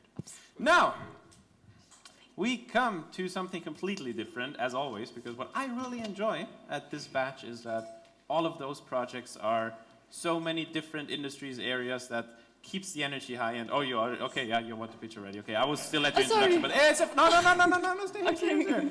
Well, in that case, I also only say your name, Natana. Yeah. The name of your idea is called co-growing, and everything else I don't say. No, say, sorry, right? sorry. No, it's okay. It was automatic. Do you still want a little applause or not? Yes, please. Okay, cool. Now come here. Thank you. You're ready, right? I guess. Yeah. I hope. Yeah, okay. Let's see. Have fun. Thank you. So let's try. Do I see there also? Okay. Yeah. I don't see, but okay. Oh, yeah, okay. Yeah, well, now you see it. Yeah, okay. Now we start. Thank you. You're welcome. I would like to start with a very simple question about what's your warmest memory from your childhood? Exploring, learning, by doing, being free? So personally for me, as I grew up in Brazil, I was exploring within the nature so many times that I was learning with the nature without even noticing, sharing the best memories of my life, which is part of who I am nowadays. Unfortunately, nowadays, 56% are showing that children are with depression and anxiety symptoms.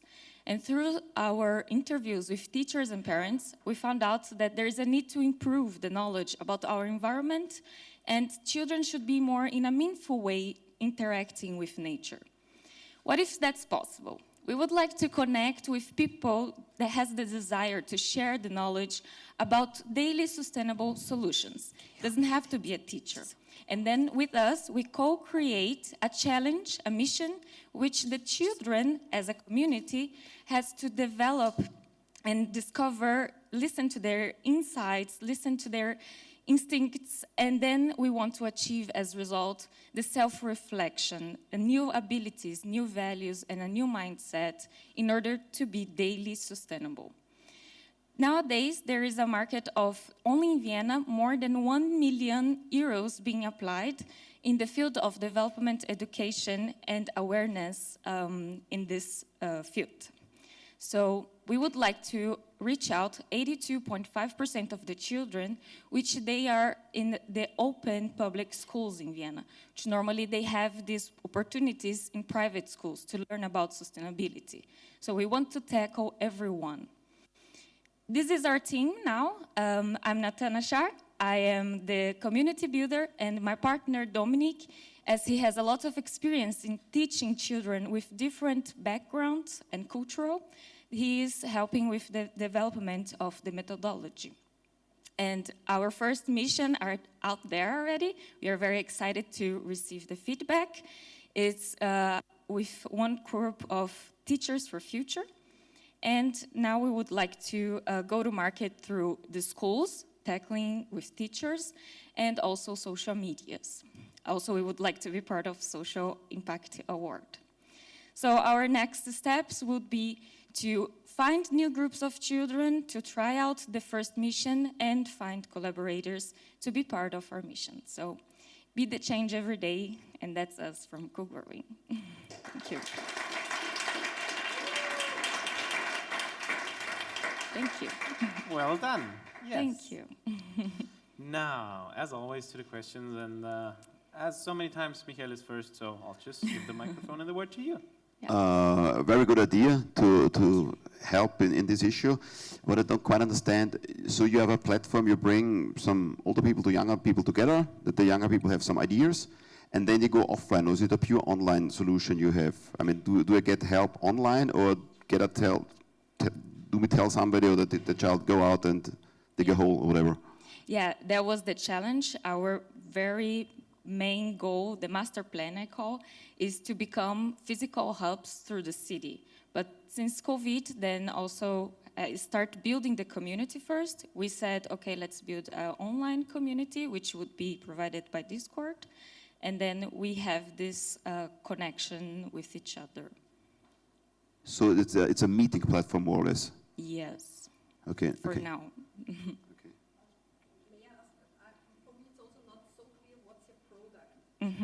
I think your microphone is not working. Maybe switch it back on. My question is, Good. what is your product?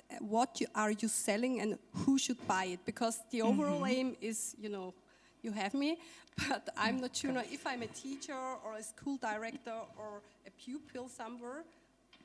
Who is your client and what do you want to sell? Because I know challenges are already going on in schools, like avoiding plastics and so on. So is it this, or is it something different? More or less. So the client per se is the government. We would like to exactly tackle their funding to be affordable for all. And then the children would be beneficent for this. So did I answer already your question? Yeah. The man is one of the hardest clients, maybe? Yes. How would you know?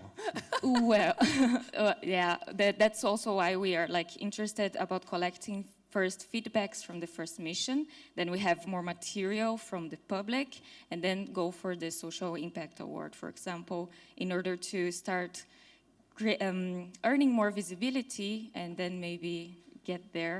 And also, of course, social impact investors would be very interesting. Social impact. What is the first mission? The first mission, I designed it myself. I am passionate with prototyping in laser cutter, but also I love discovering planting, gardening at home. So this box, I designed it myself, so it's only the wood. The children start already building the box. It doesn't need any glue or anything. And what they have to do is to learn first steps of how to germinate a salad. I also would like to be something eatable, so they have the same amazing experience I have when I plant something that I can eat. So, yeah. Why are the children not developing the missions themselves? Good question. Good question. Yes. I also would like to know, I also unfortunately believe it, as I said, it comes from my regions. My mom taught me to go in a tree and catch the orange and eat myself. Not complaining about anything, but I think they need someone guiding maybe to show, okay, look, this is very cool, you should try. And they're amazing curators. I'm a big fan of children. They're so creative, and I believe maybe sometimes miss a bit of a guidance for that. Then maybe your product should be in setting up good guidance and not necessarily building a specific product. Yes, exactly. It's more about the guidance to the self-reflection and listening to their instincts. This mission came with an object, because I think it's also cool to interact with something. That's also why we would like to connect with people that not necessarily has to be a teacher, but if he Gabby does something at home every day, and she said, I think children should know this. It's awesome. Maybe we can also develop an object that comes with, or maybe not. Maybe it can be just videos of like super short 3 minutes, explanations, everything that can be very dynamic and attractive for them as well, of course. Two concrete things that have come to my mind that might be helpful in terms of your benchmarking. One is a UK-based organization called i²c, who have i²c, who have created a set of games, offline games, that guide parents on how to best help their children with their social and emotional development. Now, it's not exactly what you're describing here, but I think it's an interesting example to look at and to understand. And the other one is that there is actually a lot of people in Austria who are sort of building around green care. And I think they would also be interesting to partner with and understand what is it really that these children need in order to develop what you're describing. Because I'm not, to be honest, not entirely sure that you've yet completely nailed what the need is. Would you mind just to shortly repeat the question? So in my mind, I can see where you want to go, but I'm not entirely sure that you have yet all the pieces to understand what children really need in order to go where you want them to go. And I'm not sure that it's the product in itself that they need, or whether it's the guidance, and guidance from whom, and guidance where, and guidance how, so that you can really get to the vision that you're describing. Yes, I agree. That's also why we are really connecting. It was really interesting, for example, to connect with Teachers for Future, because they have this point of view watching the children in the school. And I had the opportunity to just sit there and listen to them discussing what they should be improving and so on. So I believe that's also why, unfortunately, I'm no expert on this pedagogical part, and I believe that's also why it's interesting to have this connection with them, then maybe to come up with better further missions, let's say. I have to step in here, and I do think that the two of you should continue that conversation, but later. Okay. Okay? Thank you. Because we say thank you for your pitch and this session. You did a great job. Thank you very much. Thank you.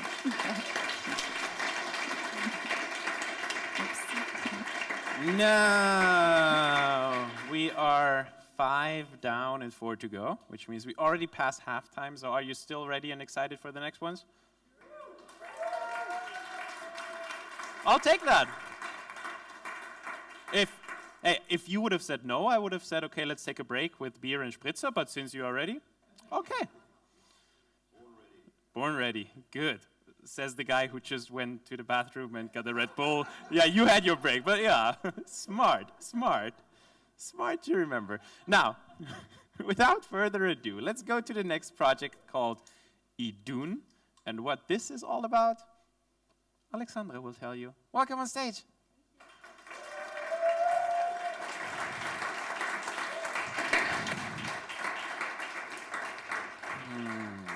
Let's take a quick breather. Thank you very much. Come to the front, it's nicer here. This is working, right? It's working, yeah, I Okay. can hear you. Perfect. Can the audience hear you? Great. They nod their heads, so you have 3 minutes now to excite us all, or educate us, or inspire us. Or- Whatever you decide to Or do. all together. Or all together. Good. Okay, thank you.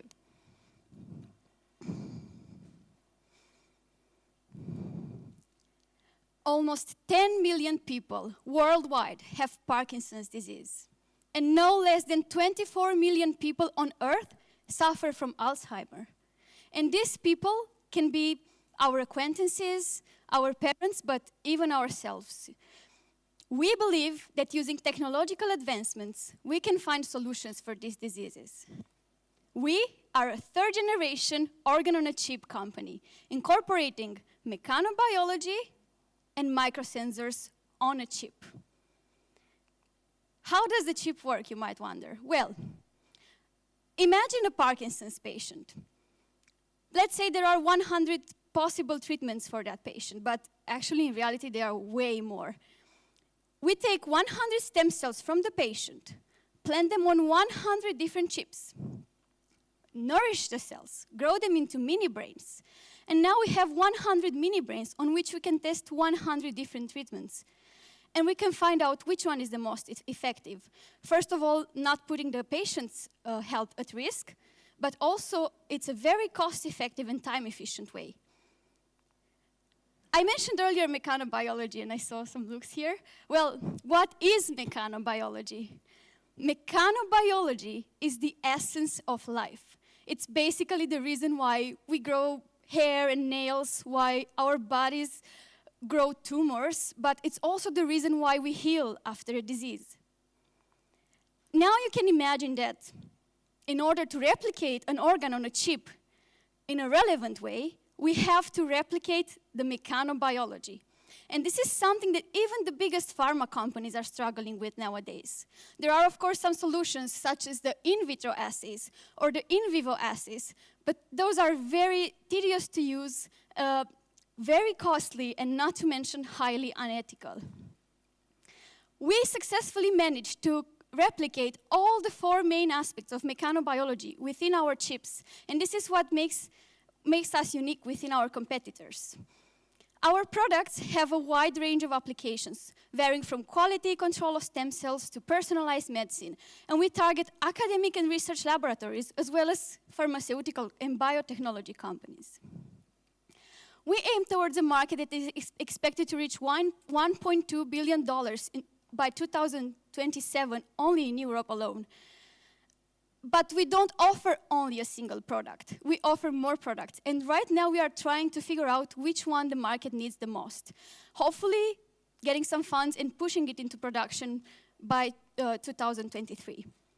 Behind this project, there is a highly skilled team made out of experts and researchers from technology, biology, and they are working together with the business team trying to get the products on the market. We are now And I'm extremely sorry, but I need to interrupt you to keep this fair. Yes. I'm not kicking you, by the way, but because I feel sorry. I actually prefer to take more time with the explanation. But we have time for that in the question and answer. So first of all, we give you an applause. Thank you.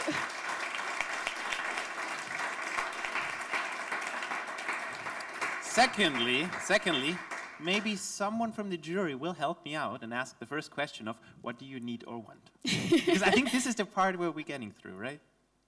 Let's see. What do you wanted to ask next? So we are currently quite early stage, and we are looking for mentors, for advisors or partners. We are also open to pharma collaborations. And if you think that you could help us with any of this, it would be amazing. Great, thank you. Favorite jury member, by the way? Now, some more questions from this side. So it sounds too good to be true, to be honest. So I would be interested, who are your competitors? Because all the pharmacies are struggling with the same issue. So why didn't they have, so why do you think that you have the solutions that other big pharmas didn't find so far? And what is the biggest risk you are facing at the moment concerning your technology?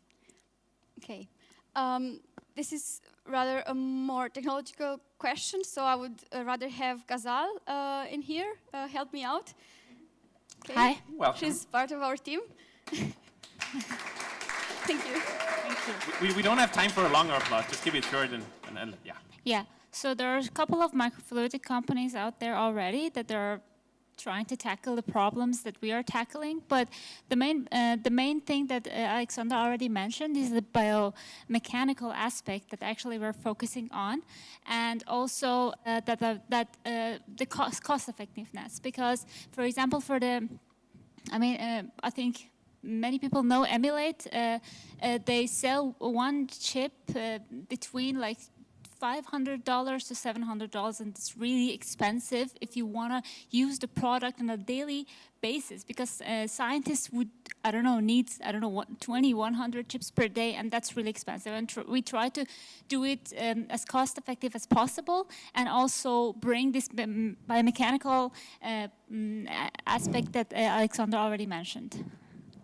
Yeah, And regarding this, we also estimated that we could produce a chip with roughly €6 per piece and then sell it somewhere within 200 or 300 euros, depending on what additional microsensors the client wants to integrate on the chips. So why can you do that and the others can't? That is because behind our project, there are years and years of research. I think you saw our team. Basically, more than two-thirds of the team is made out of researchers from TU Wien and also from University of Luxembourg. And they've been working on this for how many years? More than 20 years. More than 20 years. And this is mainly the reason why. I mean, it's more like when, like now it's our time, and all our effort can be put out into the market. Who is producing the chips then? We're negotiating with a couple of partners for upscaling the production. I mean, Austria now, or in yeah, Asia or yeah, in Austria. Let's go to Michael. It's very hard to understand your business. You are producing chips, or are you inventing a new method, or are you building chips and selling chips? Both. So we invented the chips, and we also want to produce them. We have some partners that will help us with mass production.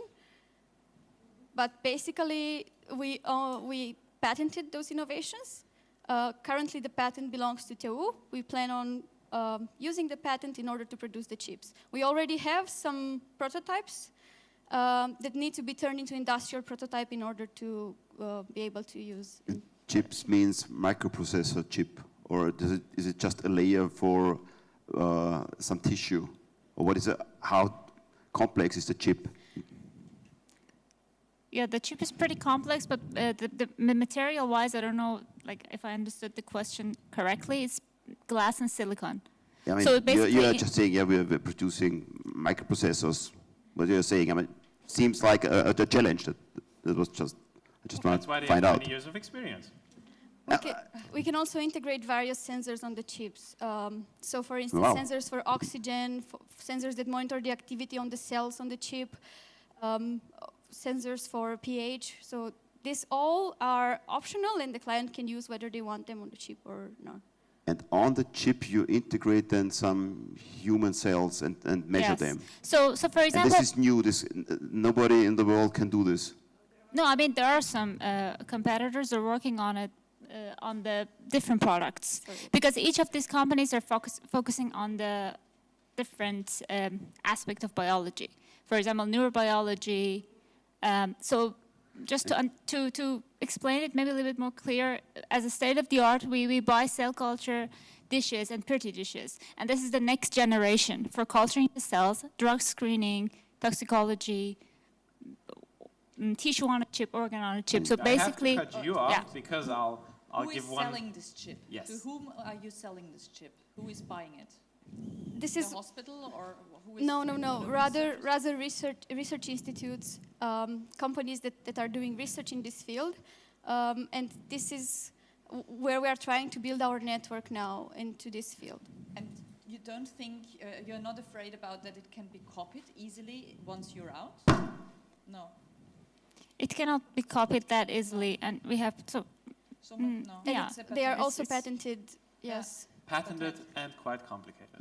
Seems so, yeah. That's how I understood it. Now, our time is up. Yes. I thank you, and I thank you. Thank That you. was very well handled. Thank you. Thank you very much.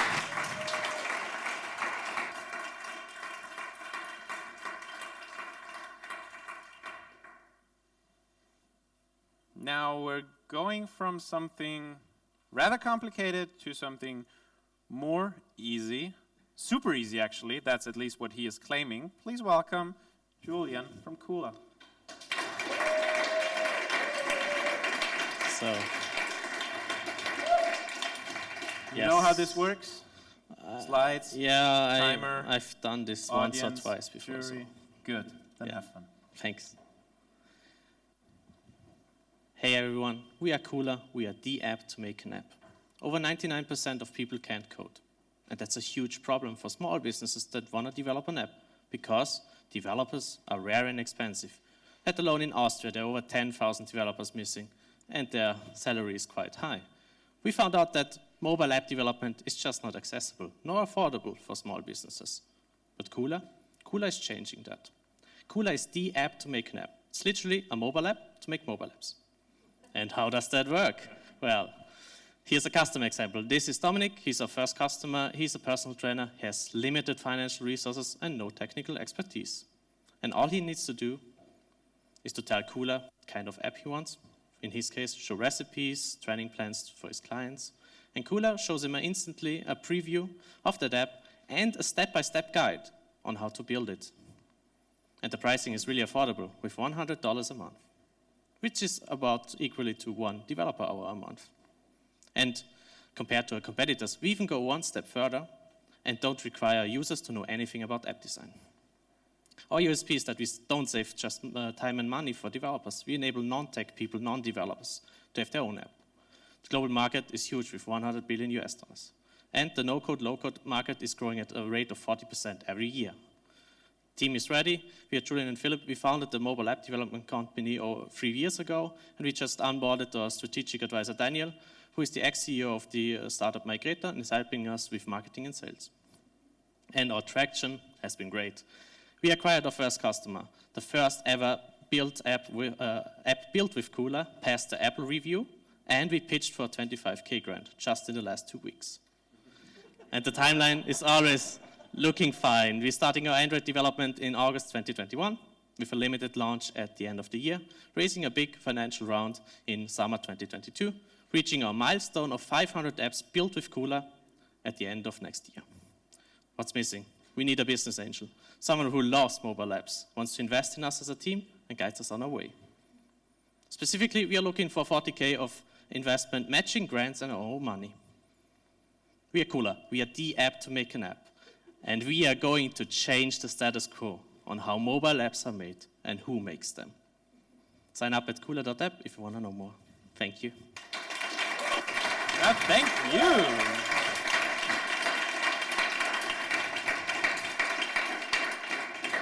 You even got some woos. That was great, right? Love it. Yeah, me too. Now to the tough questions. Now to the tough questions. Who wants to start? Marie, you have the microphone. Are there any competitors? So for no-code, there's a lot of mobile app builders, but they target different people. They target people that want to build apps. We target people that don't want to build apps. They just want to have an app for their business. So we make it as uncomplicated as possible. No drag and drop, just a simple step-by-step guide to get to the end result. Marie. Now, I've never programmed my own app, but I'm assuming that I need a different app from Gabriele, who needs a different app than, Caroline. So how do you do this? How do you not get lost in 5,575, different sort of versions of what an app could be? Yes, we target specific use cases that repeat. So we have a modular system which gets every app that has a template down to the specific features, and all features can be combined with each other feature. So we are looking at what people want and building that and integrating into the system. And what will be your primary priority use cases then? Yes, so this is one of the last slides, so excuse me. There. So there's a lot of use cases. We could target pharmacies, for example, or we could target events. Do you want to target? Not we which want one to could target, you target? We want to target people that want to develop an app that provides value to their customers. So most likely loyal communities, people that are self-employed, that want to build a really strong community around their business and provide a digital service for them. So personal trainer is a great example for that, for the start. Yeah. You made really a very good pitch. It could be also the final video for you explaining your system. Actually, I like very much your voice as well. So my question is, how complex is it for somebody to set up your or the app by you? For example, the city riddles. You could tell them, forget all your program, your work so far. Yes. Just use my software, and within a few hours, what do I have to do in preparing an app? I assume it's a pure online or a pure non-interactive system, so there's no person involved on your side, right? Yeah, fully automatic. It's fully automated, And we talked at the start. We talked to startups. We saw, okay, they have like very specific things because they want to have an USP. So we will target people that have all the same apps, basically, like restaurants, ordering system, showing a menu, and so on. And what you do is just select which kind of features you want, and then the step-by-step guide on a mobile app will just show you, okay, add this, do this now, and okay, your guess, we all know now the City Riddle app. Yeah. What do you guess, how long would they sit with your solution to have the app ready? For hours, days? This would be a case that would be too complex, but we can build at least 50 to 60%. They would take like, let's say, 30 seconds to see a preview, and then another 2 hours to really finish all the content. The biggest problem is putting the content into the app. That is like, yeah, we have to like figure things out for that. Okay, good. Gabi. If I have any question, it's also that there is a telephone number and I can call an expert, or is it within the app? Yeah, so it's a great system because we let users try it and see for themselves, and it basically costs us nothing because it's all done on device in that app. Mm-hmm. And once they subscribe, they have access to us as a customer service, and we help them. We do also at the start, we have to do a lot of things that don't scale, like figuring out Apple review and so on, but this will get better over time, and we are really fully confident to do everything fully automated. Or at least, let's say, 98% or something like that. So if there's still time, I would like to drop this question. Have you spoken to AppRadar in Graz? They are doing App Store ranking. Yeah, so it would be a perfect partner. It's one of your portfolio companies, yeah? Yes, yeah. by accident. We think that you mentioned that, not me. Yeah, that could be a great way to help small businesses rank better in the App Store. But also for us to rank better in the App Store. We already built apps that reached high ranks on the App Store for a short amount of time. So we've some experience with that. But yeah, better, the more you get, the better it is, yes. Okay, we talk afterwards. Yeah, let's go. Good. First goal achieved. Yeah. And the time is up. Yeah, well, perfectly. Can it be any better than this? No. No. Well, maybe winning some prizes, but let's get to that later. But like low expectation, high reward. Nice. That's the way to go. Thank you very much. Thank you.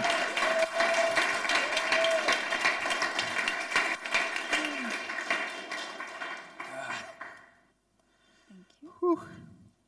2 left to go. Now, let's talk about math, because that is fun and exciting for some people.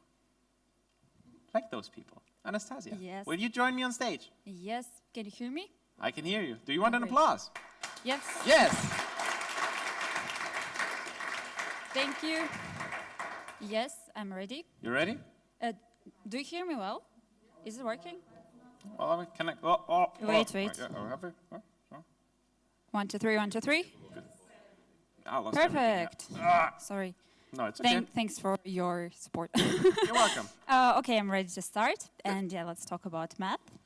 Hi, we're Math Pi, and we're making math achievable for everyone. We believe that knowing math can tremendously expand people's career and life opportunities. This is why we want to make studying math as enjoyable as eating your favorite pie. This is Anna. Her daughter studies in high school and has problems with math. Anna doesn't know how to help her. She already spent a lot of time and money trying to find a good tutor. And she's not the only one. In 2018, more than 187,000 schoolers in Austria needed a math tutor, and 40,000 of them simply could not afford one. So which options Anna has? She can go to Tutors to Go students, which are costly, or she can use other solutions. However, none of them provide tailored studying experience. And this is where we step in. MathPi has real-life examples with step-by-step solutions so students can develop necessary problem-solving skills. But what makes us special? We have state-of-the-art machine learning algorithm, which spots your knowledge gaps like a real tutor and suggests you examples which you really need to train, so students focusing on fulfilling their gaps and don't waste their time and interest. We know that to go with app is a good idea because every third schooler already regularly use app applications for studying. And this number is growing. In 2024, it's expected to reach 84 billion the global mobile learning market. How will we get the piece of this pie? We have a freemium business model with free limited content and premium subscription for €9.90 a month. We also want to create values for teachers. This is why we have a free teacher account. We go to market through being present on different social media platforms and building cooperations with teacher organizations and schools. We're building 3 communities of teachers, parents, and schoolers. Having started in March, we interviewed teachers and students. We created our first MVP by November and go to market in the beginning of next year. What makes MathPie special? Because we have unfair advantages, our amazing team. We have Iris, financial mathematician, me, machine learning engineer, Jože, aerodynamic engineer and math tutor, and Rock, experienced game developer. Altogether, we have done more than 70 years of experience with math and helping other people with this. That's a lot. And we want to help even more people. This is why we're searching for 150 euros for operational course for the first year. And if you can connect us to schools, students, teachers, or parents' communities, please contact us. Let's make math achievable together. Thank you.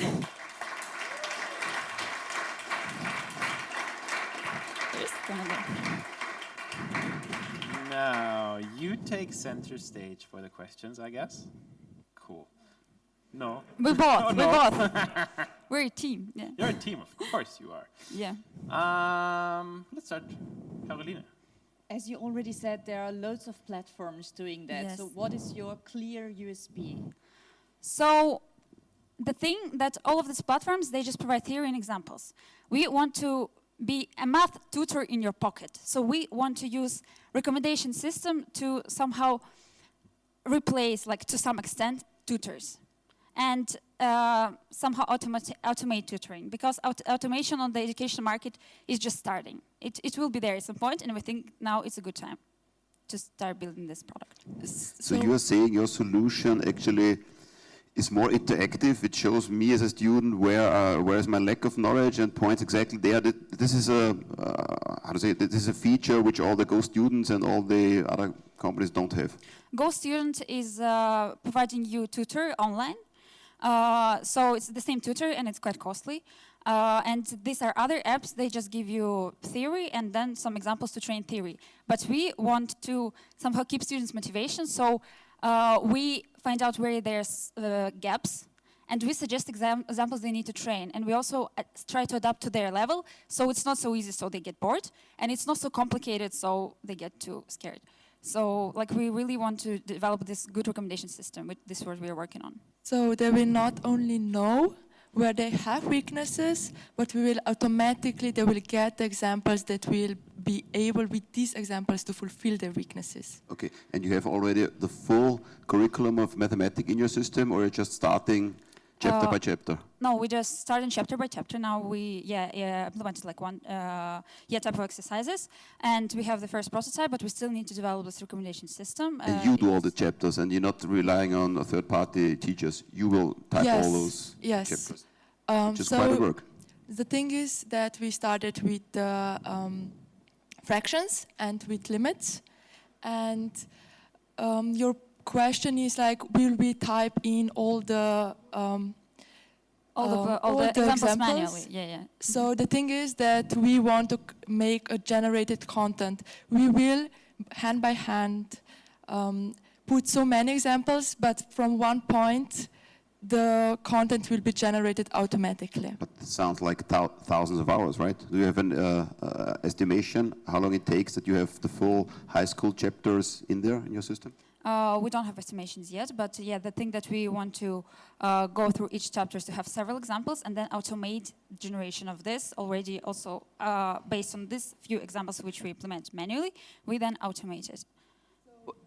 We have a knowledge map, so to say. There's just as many examples that you as a high school student get and need to know. And from this on, we generate just the first examples from this knowledge map, so to say.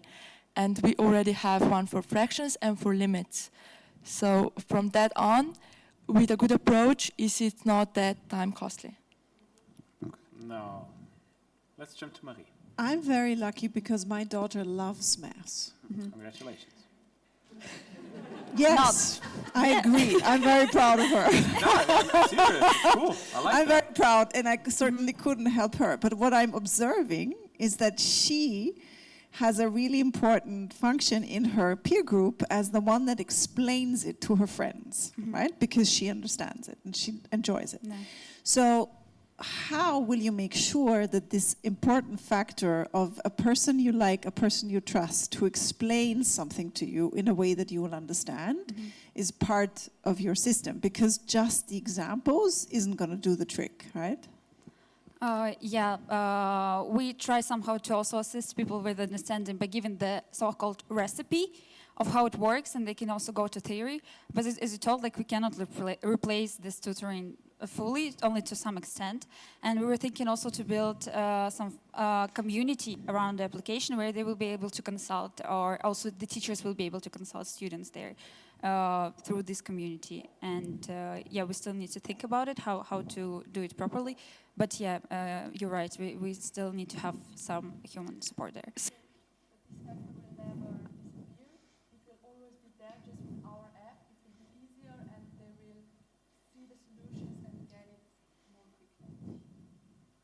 Now, one final question from Gabi. And your first market is Austria, or do you already start also in English? So mathematics you can yes, write easily? Exactly. You can answer.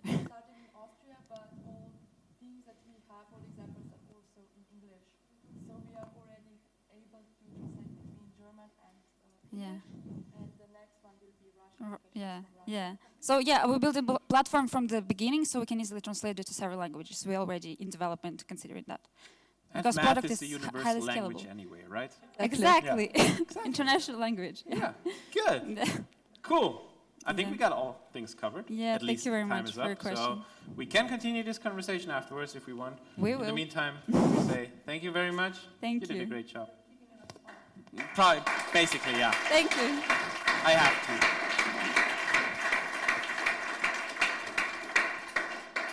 Now, it is my pleasure and my duty to announce the last pitcher, who is already super excited. So I say welcome, Marian from Zeitgeber. Thank you very much. Whoa! You got woos before you even said your first words. So the bar is high. Yes, Please pressure do is not on. disappoint us now, because you're also the final pitcher and this needs to be good. All right. No pressure. No pressure. Welcome to Zeitgeber, the light therapy wake-up system. It's time to start the day, but your body just doesn't feel ready yet. If that sounds familiar, you may be a night owl, like 3 out of 10 people, whose biorhythm runs later than others. If that's later than your schedule, then you know the constant struggle getting out of bed. Wake-up lights or smart alarms may ease the pain a little, but they can't hide the problem that you force your body out of sleep unnaturally early at the cost of your energy, mood, and sometimes even health. But what if you could adjust that inner clock of yours? Our product, Zeitgeber, lets you do just that.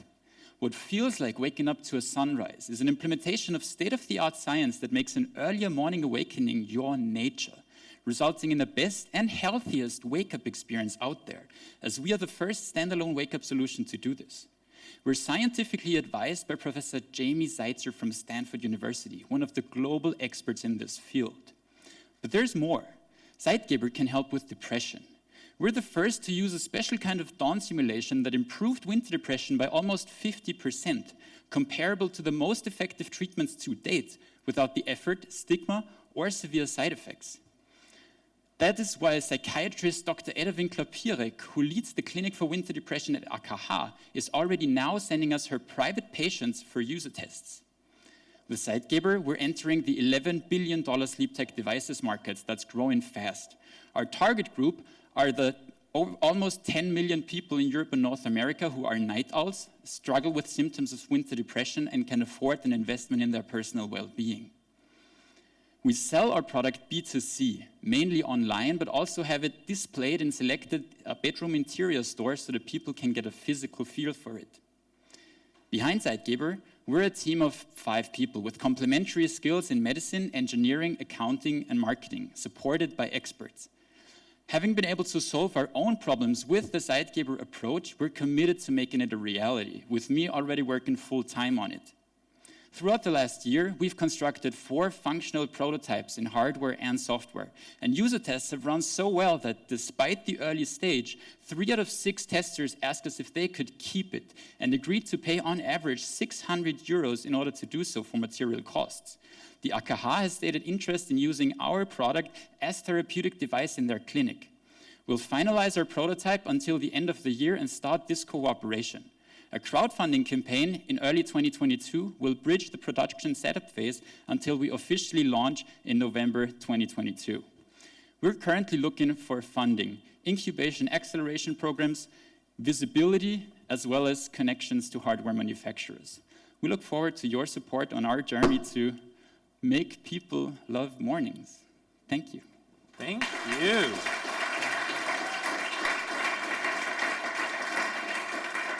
Now let's get the rest of the team on stage. Or except one. Okay, good. Yeah, he'll join later, probably. Yes. And we start with a question from Gabi. What is your product doing? Is it light, or what is it what you do? Yeah. We're integrating specific applications of light in the process before, during, and directly after your awakening. These methods have been shown in high-quality studies to shift your inner clock, but also help with winter depression. Compared to wake-up lights, there are other studies explicitly stating or coming to the conclusion that they are not recommended or not capable of doing this. Overall, it results and is integrated in the great wake-up experience that makes people love this product and use it every day. The light starts to shine before I should wake up? Yes. And that leads me to waking up in a better way. Is it a medical product then? It's not going to be a medical product, although it has therapeutic benefits, but we are going to position ourselves as a lifestyle product for people to use it every day in their homes and have this experience. I'm confused now. Here it says dawn light simulation did not work. That's actually, okay, I should have built that up.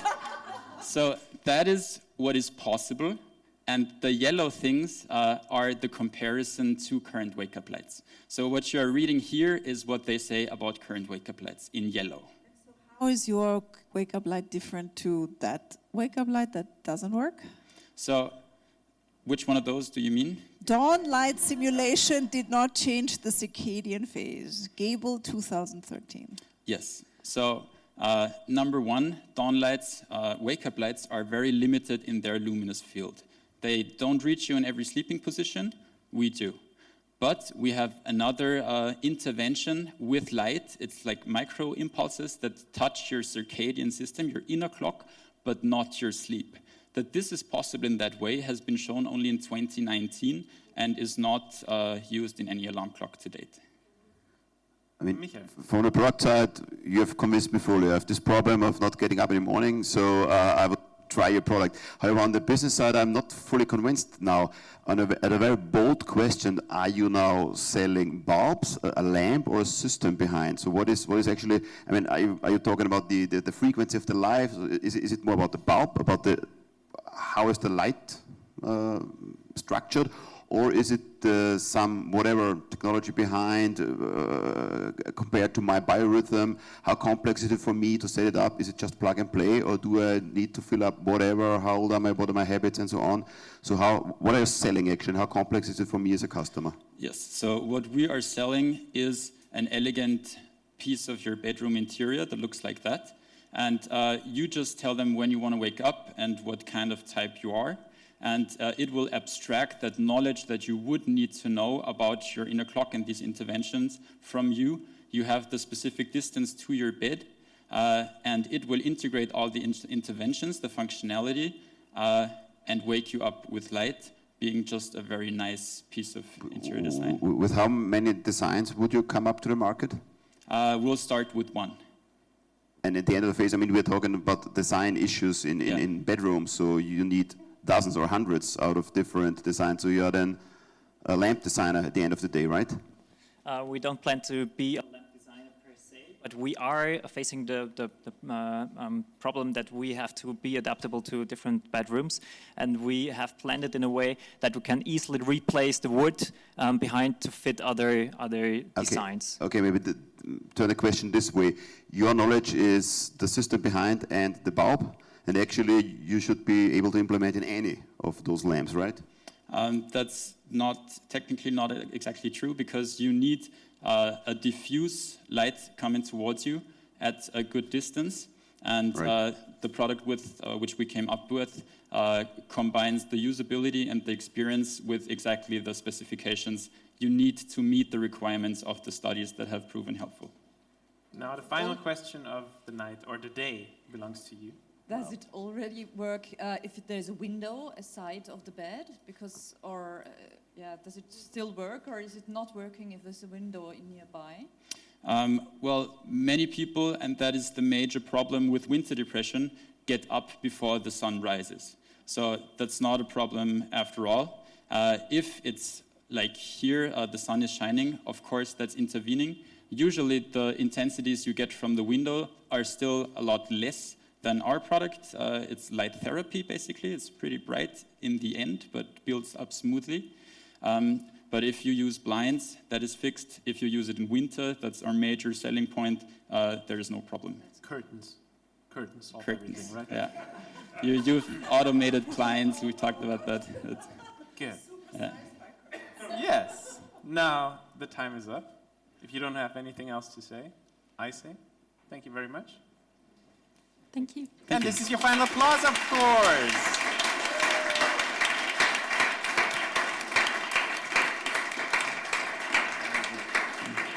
Now, those were the 9 final pitches of the 9 final startups. I hope you enjoyed it as much as I did.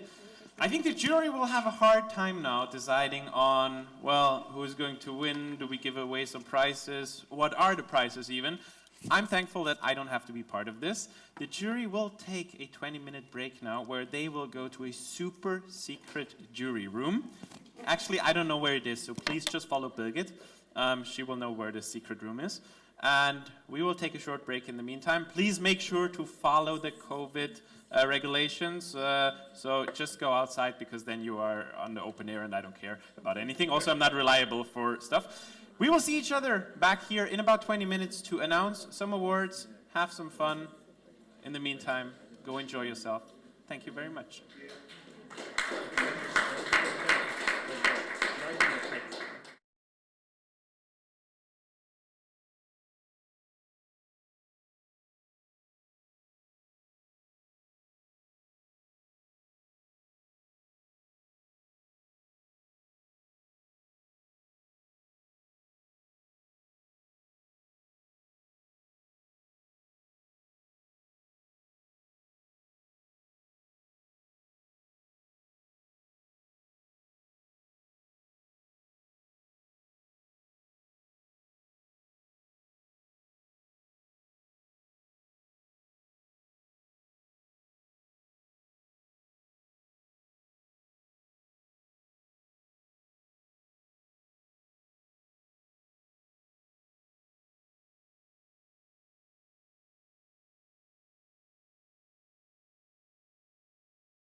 Yes, no, maybe. We are back for the award ceremony.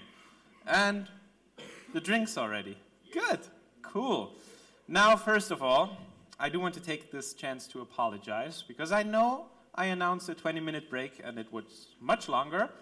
But the thing is, my experience tells me when I say 20-minute jury consultation, it will be 40. If I be honest with you and them and say 40 minutes, then it will take 60. So it was a lie, but it was on purpose for our own sake. Now, for the prizes and the award ceremony, I was briefed that there will be around 7, maybe 8, maybe 9 prizes. I just got the confirmation that it will be 11, so, which is good, yes, yes.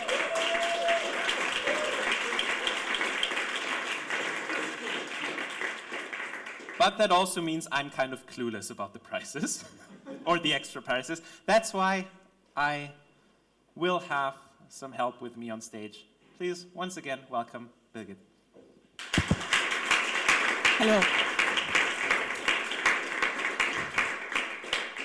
Now, I am aware that the first prize is still the acceptance into the Well, let me incubator. have maybe one word in addition to what you just said. Okay, good. I mean, Go you for know, it. it would be the last thing I would do to hold back jury members or to hold back the sponsors and prize givers when they are so impressed that they actually then come up in chugging in another prize and maybe an additional prize. So I say, yeah, That's you're a good welcome. thing, yeah. It is a good thing. It definitely is. So that's why it appears like we are just handing out prizes, but no, they all deserved it. So that's the reason why we took longer for our decisions. Nevertheless, we can get started. Let's get started. First prize.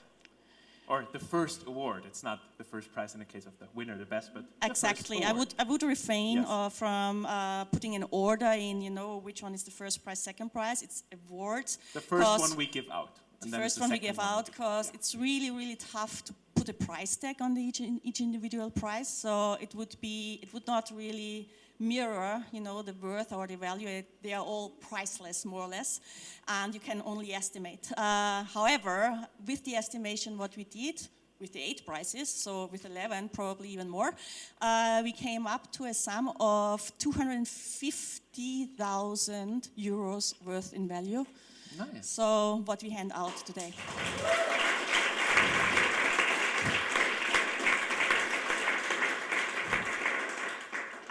Then let's get started. Let's get to the first one. To the first one, right?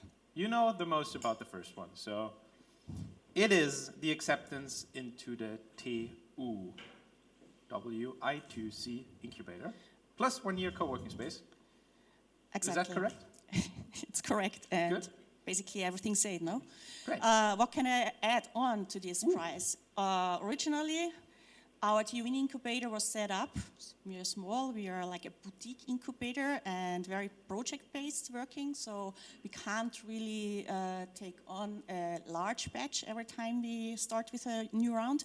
However, since our projects out of the i²c curriculum are more and more convincing every year, we decided to hand out 1 incubator space with the i²c project, with the i² diploma. In addition, with it 1 or actually 2 seats for co-working space for free for a full year in the incubator. And Do you want to announce it, or should I, or should we just turn it please around? Or help how me do you with want getting to? Well, some. let's do that. Yeah. And the winner is Kula.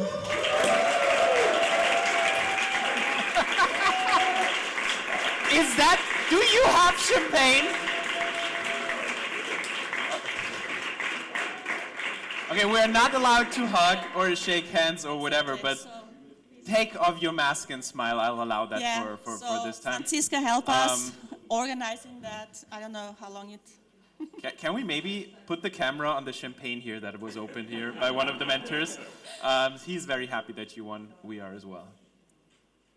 Thank you. I think you can grab. I think he has some glasses for you here as well. So. Only for Birgit. Only. Okay. No, I'm sorry. Good. I think I stay on stage, right? You stay on for the next one? Yeah. Okay. What is the next one? The next one is a pitch at the Pan-European Stage 2 finals taking place in October on the 29th in Berlin. So again, a real-life event. What does it mean? Only 2 tickets per university are handed out, so I'm allowed to hand out or nominate 2 tickets. And since we have scientific spin-offs as well, so I had to decide what to do, and I decided to pass on 1 ticket to a student-preneur project and 1 ticket to a scientific project. And this means that Stage 2, it's for the first time, has put together across European universities a pitch challenge, a competition for the best studentspreneurs from each single university and sciencepreneurs. So this means the one who is going on this ticket for the pitch at the Pan-European Stage Finals in October is representing TU Wien as the best student project pitching there. Nice. Now let's get that check on here. Can I do it this time? Can I turn it around this time? Sure. Oh, that's heavy. Wow. That's really heavy. So the one going there has the opportunity to pitch in front of early stage investors and of course a huge network opportunity. And now let's do that. It is super surprising because it is. It goes again to Kula.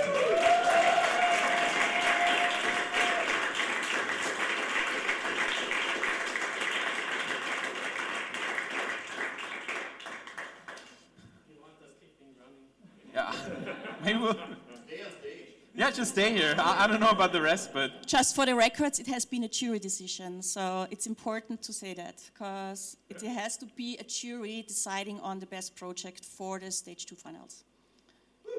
Congratulations. Congratulations again. Now, how many times will we see those? I have no idea. No idea, okay. Let's go to the third prize. Is it still me? Is it still? No, it says. No. It says the wild card for the 2 Minuten 2 Millionen casting. So for that, I would like to ask Caroline on stage with me.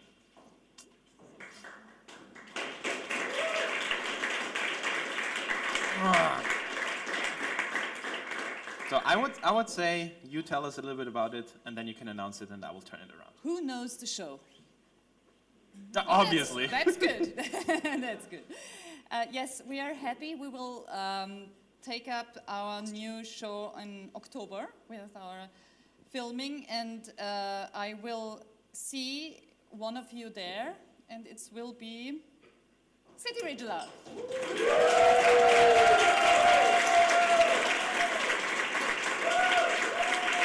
Oh, look at those smiles.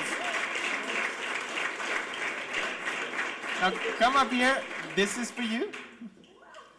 Yeah. Now lite. Let's take a picture. Great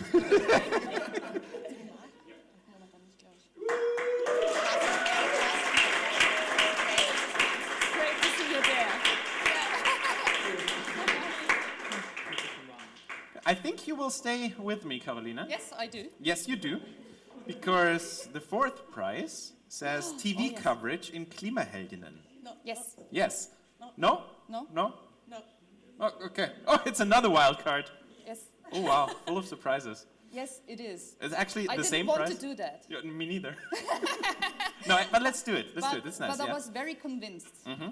Okay. After today, somebody was really, really cool with his speech. I was completely impressed. Now we already know it's a he. Yes. Spoiler alert. That's spoiled. Yes, I'm sorry. But I'm happy to see Kula in October. And again!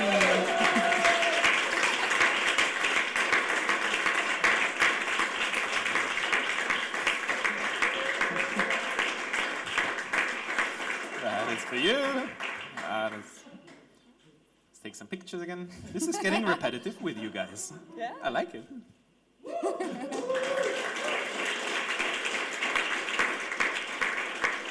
Well, let me just... Oh, wow. There's another wild card. Yeah. Are you? Did you? Okay, same price a third time. Did you want to do that? No, obviously not. But it's also a very, very cool project. I'm convinced that's very good for the show. We do love products in our show. So you could guess now who it is. Let's do a little tak tak tak. I'm happy to have Zeitgeber in our show.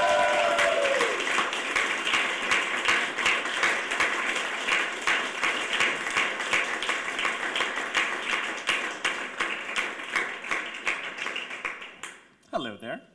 Nice to see you again. This is for you. We will have our recordings in October, so it would be great to have a prototype at... Just to make it no pressure.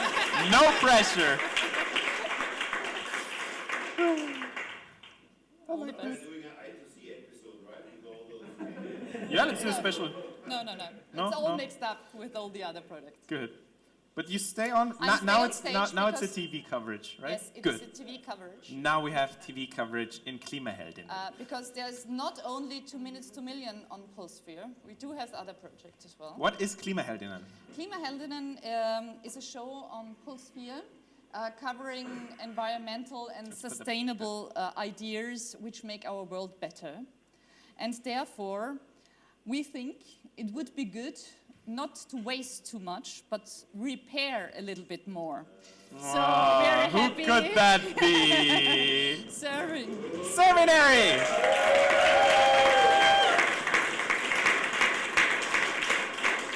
I do have sorry. Da, da, da, da, da, da. That is for you. Sorry, I just... You can stay here as well. Yeah. Take off the mask for one picture. Representation of Nina Hödel.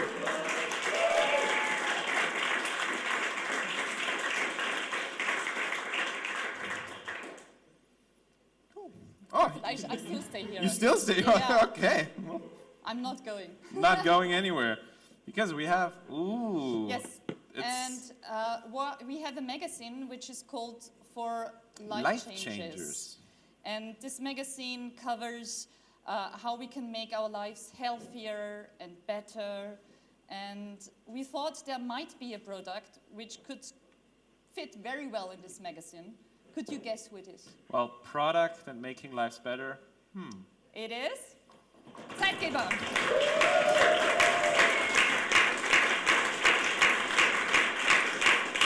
Well,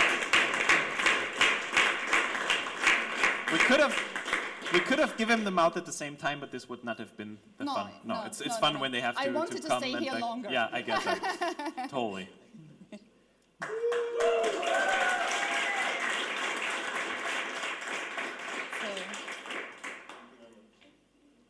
Now our time is over, right? Our time is over. It It was good fun. It was good fun. Thank you, Caroline. Bye, Joe. Double check that. Now it is my pleasure to invite somebody on stage that will talk about some legal stuff because he gives away a legal prize. Christoph Strasser from 42 Law. Hi there. Ooh, now I forgot it. That's so bad. That was so bad. I forgot it. Yeah, maybe later. Your prize will be a legal package. Yeah, it's the most exciting aspect of many businesses. I know. So what can they get for 3,000 euros? Well, I guess they get an excerpt of our 12 years of having advised more than 200 startups between Vienna and London. We focus on early stage companies and can help you with lots of stuff. We thought that this company here could benefit from what we do. And it fits my own life, I guess, inversely. I have an eastern-facing window with no blinds.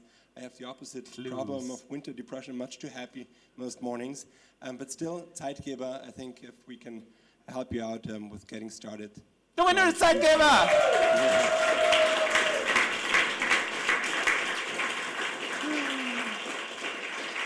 Ja, die machen Meter heute.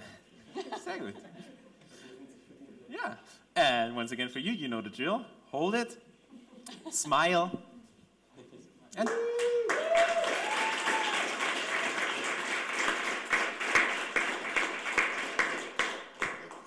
And thank you very much, Christoph, for sponsoring that. Well, yeah. Is it? Oh, okay. Can you do that? Do it here so people see it, how this is done. Good. Is it good now? No, yeah, cool. Now, for the last two prizes, Birgit comes on stage. Once again. Yeah. Hello, Birgit. Here I am again. Stay with you. Let's see if I have the right one here. Yes, I do. The participation in the i²c Summer School on Entrepreneurship. What is that? Well, the Hermann Holzer Summer School on Entrepreneurship is a one-week bootcamp-style entrepreneurship week for scientific spin-outs. Cool. Similar to what we offer with our Start Academy in February. However, I'm super happy that they offer it in summer, so we have a great opportunity, because since we only offer our Start Academy once a year, that we can send to such a boot camp twice a year our scientific high potential projects. And I'm happy that in replacement for one representative of i²c, I can hand out the prize, which will go to Idun.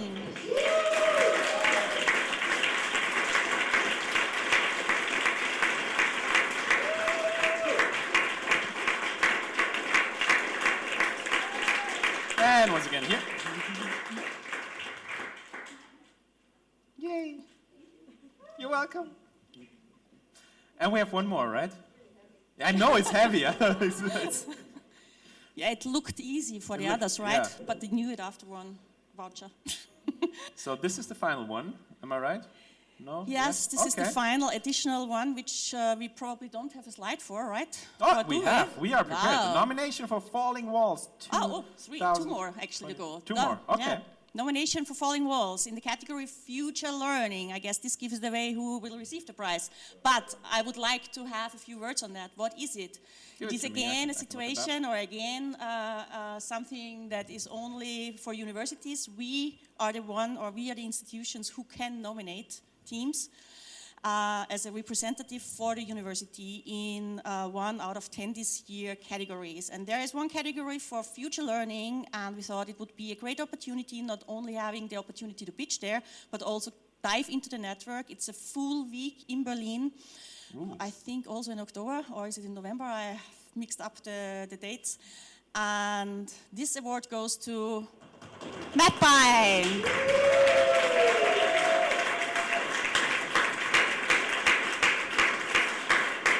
Congratulations! You go to the middle. It's your prize, not mine, unfortunately.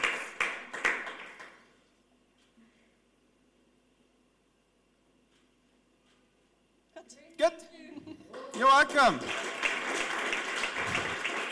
And now there's one final secret prize that I was not briefed about. Yeah, there's an additional prize, since we know that we have more prizes than originally planned for. You need to do this, I have no info about that. Exactly, and the reason is, as already indicated, I only hand out one spot in the incubator. However, there are more projects worth to be supported, continuously supported within the i²c family, not to say that all the others who are not on this voucher now wouldn't get support. However, I would like to announce that we have, and I only had one voucher left, that you have to share that, more projects. I'm calling in for having access to our Entrepreneur in Residence program and mentoring and coaching sessions, as well as to our Entrepreneurship for Scientists workshops, helping you with the next steps. And the ones I would like to call on stage, even though we might have an issue with the blue elephant, are City Riddler, Seminary, and Sightgiver.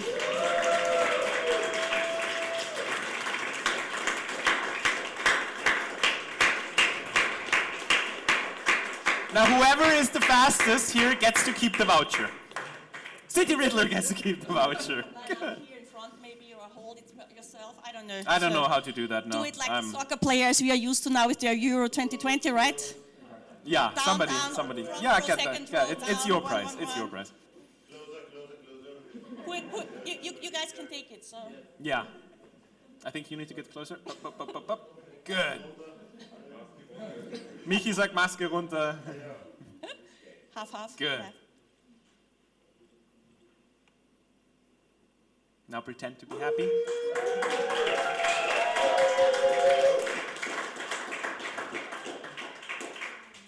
Thank you. Thank you, guys. Well, I think, even though this is the official end of the award ceremony, I think everybody, all the teams, all the participants, because you all did a great job, even though you may have not won an award today, so I want to do something with the rest of you, or actually everybody. Could you please raise your right hand? Bring it to your left shoulder, and give yourself a little pat on the back. And maybe some applause as well, because you did a great job, each and every one.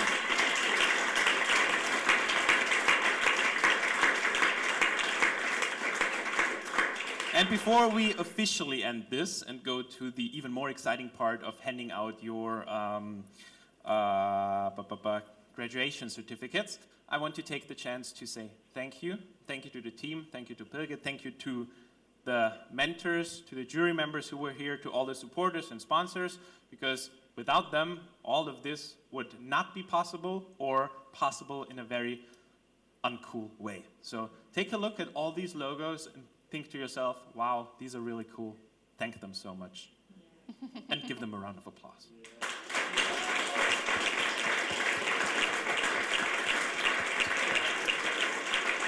Now, this marks the official end of the live stream as well. Also verabschieden wir uns von den Zuschauern auf Dreisat und sagen Dankeschön. Because we will go into the graduation ceremony. So to all the people watching, I don't know if this camera is on, but I will just look into this camera. Goodbye, have a nice day, have a good life. And now we're offline, now we can say anything we want. Cool. Are you sure? We will do, first of all, we will do